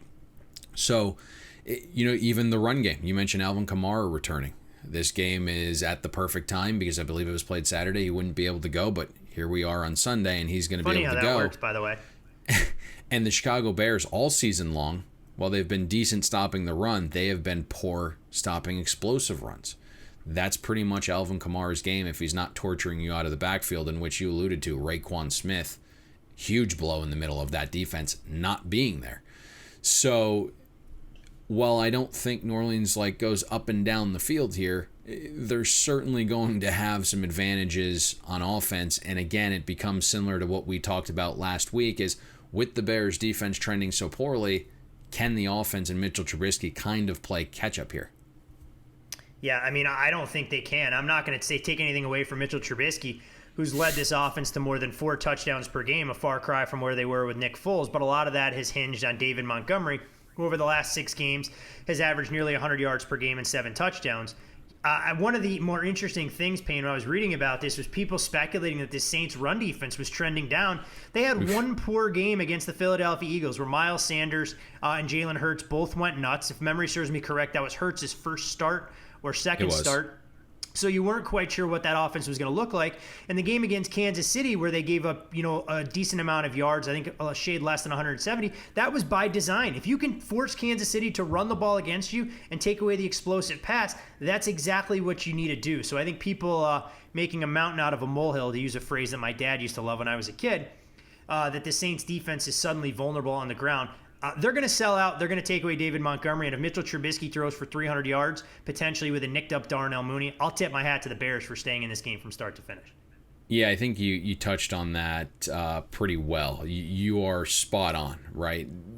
The Saints defensive coordinator there decided to back up his safeties and not let Tyreek Hill beat them deep. That was the Smart entire from Dennis game Allen, plan. right? I mean, that's how you go about scheming as well. Yes, exactly. And so what we saw in that game, and then you had the quick turnaround Christmas game. So your defense is on the field for 92 snaps, and then you play a game in 4 or 5 days on that Friday against the Vikings. And even though I think they kept Cook in check pretty well, it was more basically game flow and design. Minnesota had gotten down by so much you couldn't really get the ground game going. But I don't see that, especially in some of these numbers. And I think the real problem here for us and why it's difficult to kind of go to the well with the Bears ticket at this point is the offensive improvement. Is it real, right? Is it a byproduct of them getting better? Something we discussed last week. Is Bill Lazor changing things up the reason why the Bears offenses were surging, or was it the schedule of defenses that Chicago had faced? And I kind of wanted to be nice last week and say, hey, equal parts of both. But boy, it didn't feel that way after last week's performance. And we saw the offensive improvement for Chicago basically weeks 12 through 16 when Mitchell Trubisky reclaimed the starting job. Over that span, Chicago was second in passing success rate, 8th in rushing success rate, 8th in explosive runs. So Montgomery was really going well there. And the Bears finally found the ground game I think a lot of their fans have been clamoring for ages. So the interesting part to that was it wasn't just Bill Lazor and his emergence and the way he was calling plays and the formations he was using, which was an increased 2 tight end set formation far more than Matt Nagy. We'd seen in some areas 2 tight ends get implemented at about a 15% greater clip than what Matt Nagy was using. But there was also some wholesale personnel changes along the Bears' offensive line. Only Charles Leno stayed at left tackle. There were 2 new starters that came in, and then 2 other starters shifted positions. So there was reason to believe that a lot of significant change had been made when you reshuffle the entire offensive line, when you bring in a new play caller who's got some new ideas. And so you wanted to give them the benefit of the doubt. And then all of a sudden, you're like, ugh. You see the competition. It's Detroit, dead last in defensive efficiency. Jacksonville, 31st in defensive efficiency. Houston, 30th in defensive efficiency. And then Minnesota, a weighted 26th in defensive efficiency. Some of the worst defenses in the league. Green Bay isn't a great defense by any stretch. They're below average in overall defensive efficiency. But they held Chicago to 4.8 yards per play last week. Chicago needed to convert a bunch of 3rd and 4th downs to make some of the success rate metrics look gaudy. The way you need to beat New Orleans, to your point, Todd, the way they are built is you have to beat them through the air, attack with the deep ball. New Orleans, their weakness there is explosive passing. They're 16th in explosive pass defense. So their weakness is basically being below average against, deep passes. You're going to have to win your man coverage battles if you're the Chicago receivers. And you mentioned Mooney potentially being out, right? That's a speed guy you'd like to have. Your hope is that some of these like crossers and pick plays will work against the Saints who like to play man. And, again, the Bears have increased their usage of 2 tight end sets. The Saints aren't as good defending throws from 2 tight end sets as they are from 3 wide sets. So that's something to look for here. Maybe you get Trubisky's legs rolling. I don't think it'll be at the rate that we saw Jalen Hurts, and I think Dennis Allen will have a significantly smarter game plan to defend a mobile quarterback. But if you can negate the ground game that's come on strong here in the last month or so, then you're forcing Trubisky to beat you and probably beat you throwing deep. And even with this recent surge of offense, right, you look at some of like the air yards that Trubisky's thrown with. It's a lot of short passes, Todd.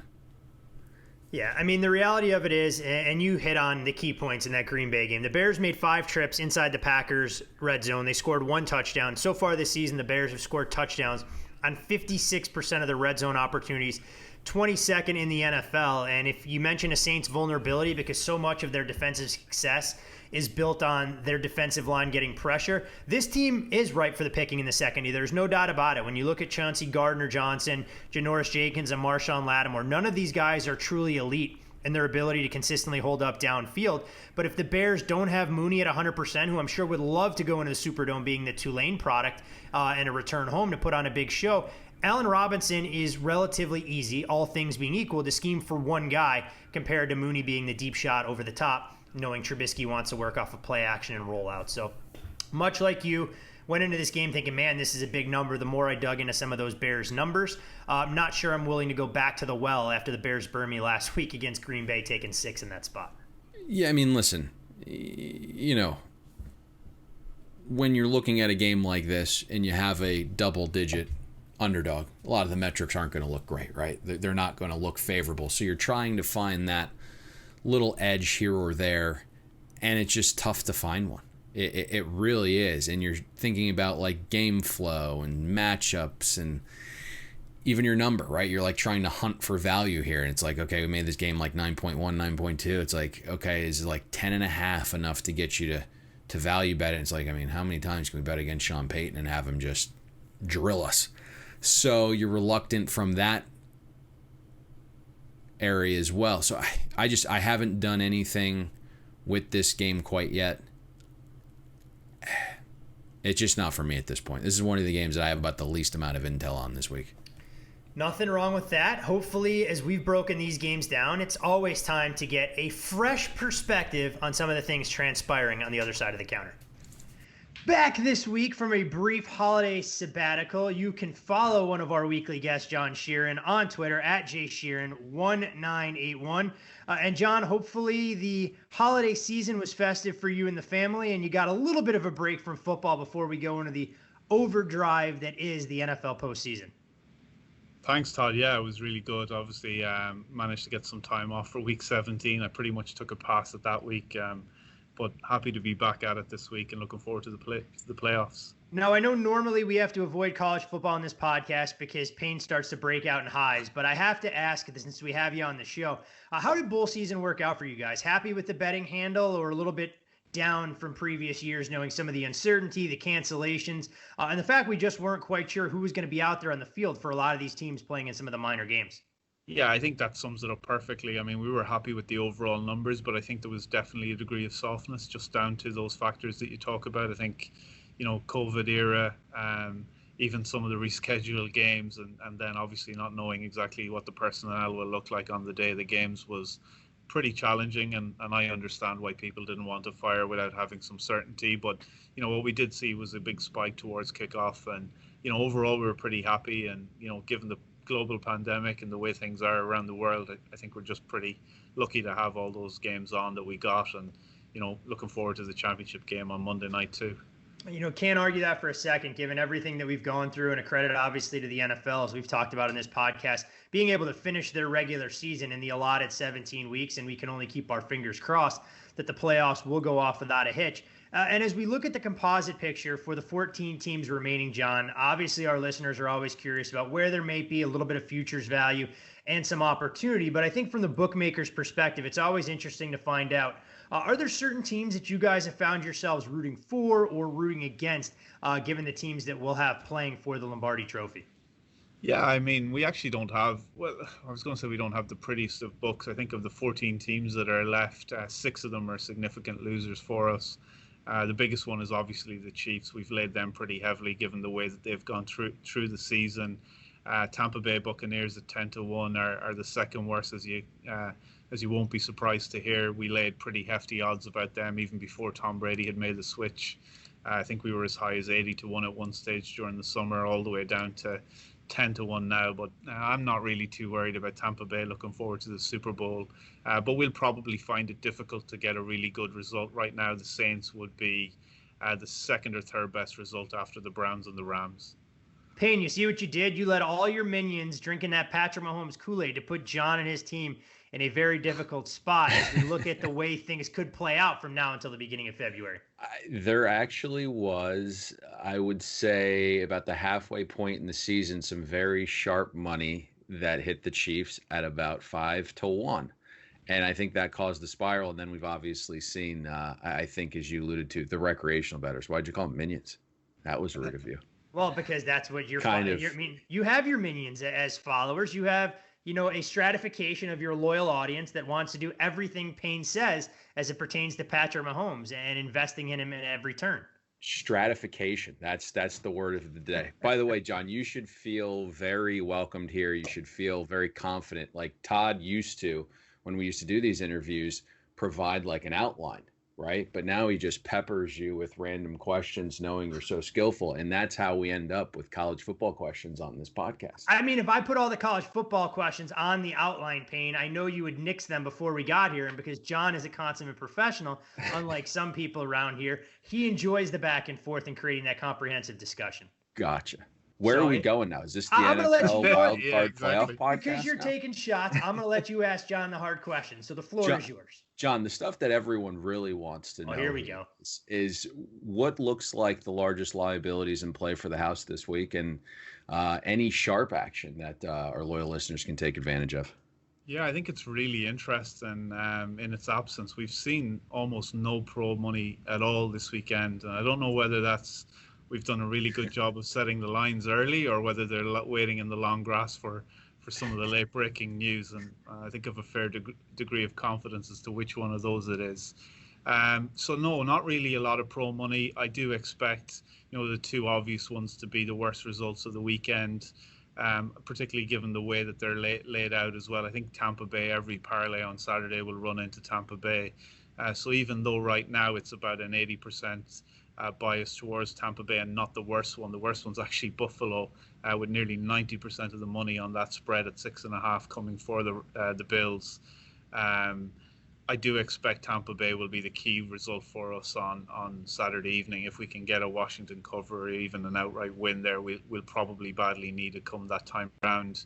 And then the same on Sunday around New Orleans. I think, 9.5. Everybody is going to be on that train as well, and that'll probably be the key one for us on Sunday. So they're the two that I would call out as being the key results for bookmakers, not just for FanDuel, but for bookmakers everywhere, I would imagine. John, and Saturday night, have you guys as a team on the floor there discussed where you're potentially willing and happy to go on the Tampa game? Is there a point where you say to yourself, we're not going to go to 10, even though we're going to be completely lopsided? Has the Alex Smith injury situation maybe played a role in where you guys might think you could go here? Because obviously there's talks of, musical chairs at quarterback there and him potentially not playing the entire game. Yeah, I mean, we're right on our number now at 7.5, but we've made a decision between 7.5 and 9.5 to just stay with market. And you're spot on, Payne. I think if it gets to 10, we would then start to take a bit of a position, an aggressive position against Tampa Bay. But for now, we'll just really stay on the market number at 7.5 to 9.5. I don't see any way this drops to 7. We're juiced in towards Tampa Bay at minus 115 right now. And like you say, with it being the position that it is on Saturday and the money that we expect to see come in, I just can't see that going any other way. I think if you do like Tampa Bay, you probably should be betting it sooner rather than later. I just can't see any way it gets to a flat 7. And I have exactly the concerns that you mentioned around quarterback. I think Washington could potentially do a job on Tampa Bay defensively, but the offensive line really struggled last week in my view. Alex Smith's clearly badly hurt.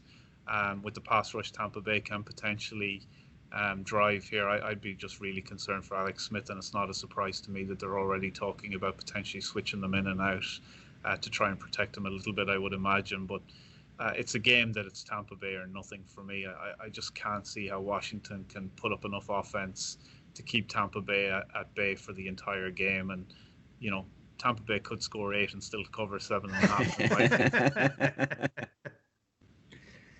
It's always tricky in games like that, and I know it's a game we talked about earlier as making case for both sides in terms of what our listeners need to try and explore before ultimately landing on a decision for that game.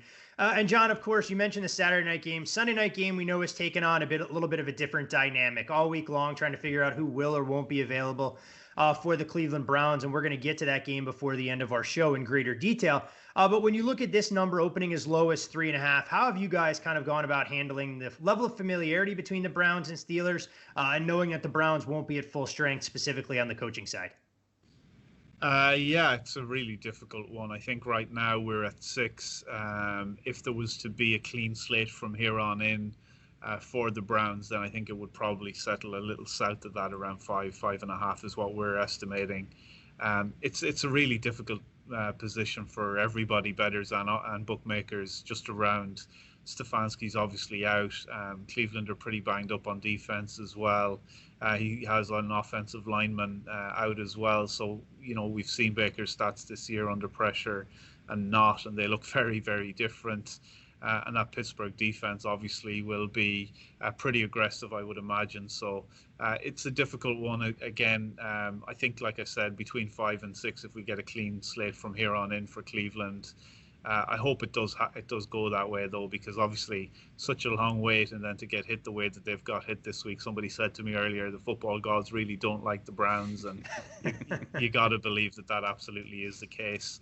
It looks a big number on the face of it to me, though.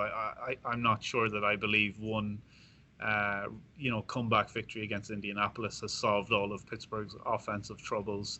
Okay, Ben gets a week off and healthy, or a week of rest and back healthier now.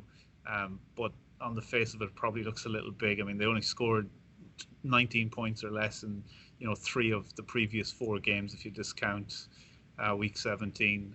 So I'm not sure that they've solved everything, but an interesting one. All of the public money is for Pittsburgh, and I think that they're following that narrative around COVID and all the people that are missing personnel that will be not on the field for Cleveland. So expect that to be a pretty lopsided book as well come Sunday evening.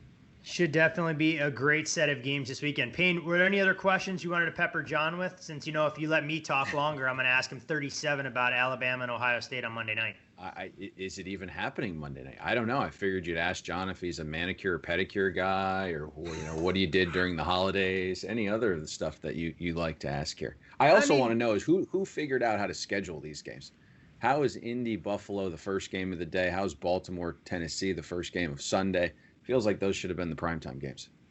It's called fan bases, my friend. Fan bases for those games, and who draws the ratings? Tom Brady obviously moves the needle, and we know that the Pittsburgh Steelers fans turn out in droves. I think got to be the main reason behind it. But I'm with you, and I think John would say the same, that we'd love to see the marquee matchups in primetime, especially knowing what John shared with us a little bit ago about the Bucs and Washington football team creating all that liability Saturday night.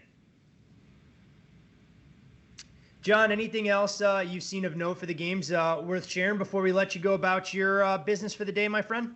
Not really. I think the only surprising one to me a little bit is the money that we've seen for the Bears. I would have expected that to be heavily lopsided towards the Saints. Right now, it's probably the closest split that we have of all of the games at about a 60-40 bias towards the Saints. 9.5, obviously a relatively big number, and again looks kind of a tough matchup for Chicago. So it is kind of surprising to me that we've seen that amount of interest in the Bears. I'm interested to see how that kind of trends between now and kickoff as well. But that definitely surprised me a lot. Always great perspective, and we encourage you, all of our loyal listeners, to not only sign up for your account at the FanDuel Sportsbook using the promo code BetTheBoard, but be sure to follow John on Twitter at JSheeran1981. John, thanks as always for your time today, and best of luck this weekend. We will be rooting for one of these 7+ point favorites to go down in a blaze of glory, blowing up all those parlays, money line liability, and of course teasers as well. I appreciate it, guys. Thanks. It's always interesting, Payne, when we get a chance to talk to John. His perspective on what goes on behind the counter is invaluable. But there are days that I miss actually being in the lines, being back there, moving numbers, and knowing, okay, you feel comfortable rooting for some of the dogs that the public wants no part of. This is a weekend where I'm not sure I would feel comfortable, other than maybe the Colts, knowing that I needed the Colts, the Washington football team, and potentially one of the dogs on Sunday to save my bacon. Oh, give me a break. You do not miss the days of wearing $79 Hold on a second. I don't miss filling out Perry paperwork. suits 6 days a week. Now you sit home, you wrap yourself in bear bonds watching these games. Says the guy that we had to force to put on shorts before we started the podcast because was convinced your bare ass was sitting on your leather desk chair. I did go boxer briefs, but you're right. Sometimes because of, once you sit, they kind of ride up and you got, the back of your legs there on the leather. It can be a little uncomfortable. Yeah, one hell of a visual you've created for your listeners coming out of the wake of the one interview we do each week on the podcast. But definitely interesting. We do have one final game to get to, and that, of course, is the culmination of Super Wildcard Weekend. That, of course, being the Pittsburgh Steelers, who are 5.5-point home favorites at FanDuel Sportsbook. Total on the game, 47.5. And we talked about it earlier. This will be Baker Mayfield's maiden voyage as a quarterback in the postseason. Potential scenario we could see playing out with John Walford earlier in the weekend as well. Payne, this is a Cleveland Browns team that I'm not going to take anything away from what they accomplished. Hell, they cashed a ticket for us that we gave out on our preseason preview podcast at plus 160 to make the playoffs, and people thought we were nuts with a first-year head coach. But they did finish the regular season with a minus 11-point differential. Since the schedule expanded to 16 games back in 1978, they're only the second 11-win team or better to be outscored in the regular season with that kind of margin. 2012 Indianapolis Colts would fall into the bucket. It's been 10 years since the Steelers reached the Super Bowl, 12 years since they won their last title. And when you look at Big Ben, well, Heinz Field has been a house of horrors when the Browns come in there and take on Big Ben. He's gone 23-2-1 straight up, 16-10 against the spread. And now we have a rested Big Ben who didn't have to play Week 17 as the Browns hung on for dear life to punch their ticket to the postseason against these very same Steelers. So I think this is probably the best way to attack this game. We've obviously watched, or will watch it, 3 times this season, and we can talk about some of the metrics, but I think it's more important to look at this game from a numbers perspective, a price perspective, and some of the elements that have kind of shaped itself this week. And you hit it perfectly. When we're looking at Cleveland, what are they? It's a great story. They made the playoffs for the first time in 17 seasons. But when I try to look at what they are, Cleveland exceeded their win expectancy by the 7th largest margin in over 50 years. Looking at all of the metrics that we have, this was closer to a 7.5 win football team than an 11 win team. And I'm sure you hit this really well, because I think Brown fans listening to this will be like, hey, you're pissing on our parade here. And you're probably a little upset hearing this, but the truth is coming from 2 guys that were all in on the Browns to make the playoffs. Plus, you led the parade. You were the Grandmaster Marshal of the Browns parade. Yeah, plus 160, 150, played it all the way down to plus 140. So we were in on this. And when you look at this game this week, this isn't Kevin Stefanski, the CEO type coach. He doesn't have some brilliant play caller on each side of the ball. Kevin Stefanski is the play caller, right? He is the leader, the guy who changed the culture in one shortened off season, and he's led this team to the playoffs, right? Complete change in mindset and philosophy. And so I'll be candid here. We laid a better price earlier this week. Now it comes down to figuring out, is there still value in this number based upon all the new information we have? And we're looking at a Browns offense that went a little bit vanilla last week because they only had 1.5 days in the facility. They, again, won't have a normal week this week. Kevin Stefanski, I believe the deadline is what? He has up until 90 minutes. I think it's 90 minutes is the cutoff to observe NFL protocol with outside electronic communications. So he's gone. Alex Van Pelt is going to be calling plays this week. And regardless of what we think, I can tell you firsthand, Kevin Stefanski has not just changed the culture, but he is a dynamic and an elite play caller. And he came out last week and said, because of the shortened time we had at practice, we had to be a little ABC, paint by number. We couldn't do and implement a lot of things. Well, now all of a sudden you're playing a familiar team for the 3rd time in 3 seasons in back-to-back weeks, and now you can't really change much because you haven't been in the facility all that much.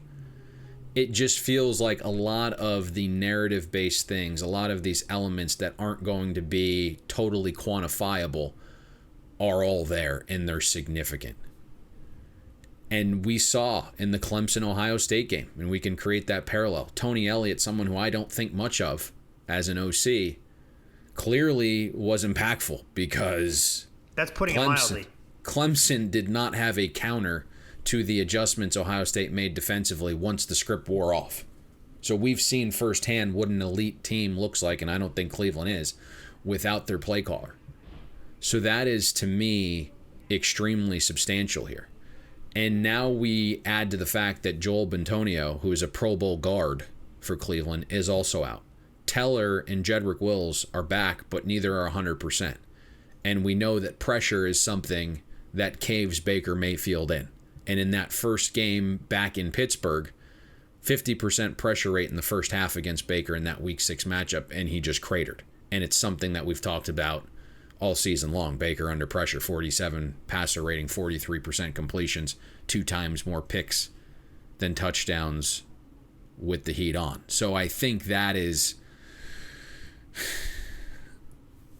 something that's going to come into play here, right? Like, Baker does fall into that category of first-time quarterbacks making their playoff debut, that trend that we've talked about a couple times this podcast, and now he's going to be doing it without right, the mentor, the guy who's kind of revitalized his career. Somehow Cleveland is going to have to get out early here, I think, And if Pittsburgh does, it could turn into a little bit of a landslide. And just quickly touching on the other side of the ball, you mentioned Big Ben. My understanding is that he has been throwing with his legs a little bit more this season because of the elbow. And we have talked about typically Wednesdays some weeks, Big Ben not throwing to give the elbow a rest, but doing more footwork, more leg work as part of his workout because he is throwing the ball with his legs a little bit more. Now all of a sudden he had the ability to sit out for an entire week. And I am told that he feels like $1 million. He literally did not throw a football for 7 days. So I think he's going to be refreshed. I think we might see a little bit more zip on the ball. The bye week, the air quotes bye week, right? Couldn't have come at a better time for Big Ben because they didn't have the traditional bye week this year. The other thing that we're looking at here matchup-wise is we certainly know Pittsburgh has struggled to run the football. But if there is an opponent that you would love to be pass happy against, it's Cleveland's 25th in defensive pass efficiency. They faced the third easiest schedule of passing offenses, right? This is a matchup where Pittsburgh's ground game doesn't really need to have an impact. And we know that Myles Garrett, while he is a massive factor, could be a little bit negated here for two reasons. Big Ben, quickest release in football. And two, his running mate, Olivier Vernon, tore his Achilles last week and is no longer there. So not only does Big Ben get it out quick to negate Myles Garrett, but you can now help on Myles Garrett's side. The other thing that I'm potentially hearing here is that in short yardage situations, we might have a wrinkle or two with Josh Dobbs. They liked what he provided last week with his legs. We know that Pittsburgh hasn't been great running the ball efficiently. Maybe we'll see a situation where around the goal line, something that I know Pittsburgh struggled with in that matchup against Washington and have in some areas this year. Maybe we see an element with Dobbs coming in with a specific package here that hasn't been shown yet. When you think about last week, Todd, which of these two teams likely put more on tape? I could say it's probably not Pittsburgh. Oh, I mean, that's a no-brainer in terms of which team had to show a little bit more of their hand a week ago. So that's what's interesting to me. And I do believe, while it's tough to say this, and you are going out there and putting kind of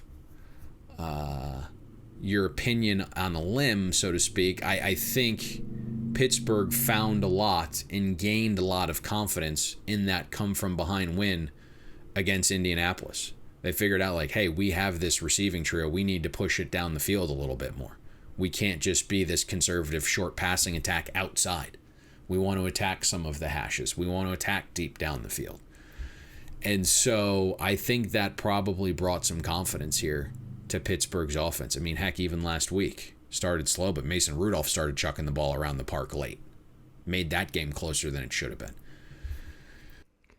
With all of those guys ultimately getting to the point where things are a little bit different, you're talking about a Steelers team that knows that their window is getting narrower, that they have to be at their best. 2017, you lost a home game to the Jacksonville Jaguars, where you were where you were a full touchdown favorite. I think this is an opportunity where they take on an opponent that they have to be confident against, knowing that they've had Cleveland's number, and the fastest way is to get out to an early start and force the Browns to be a little bit one-dimensional.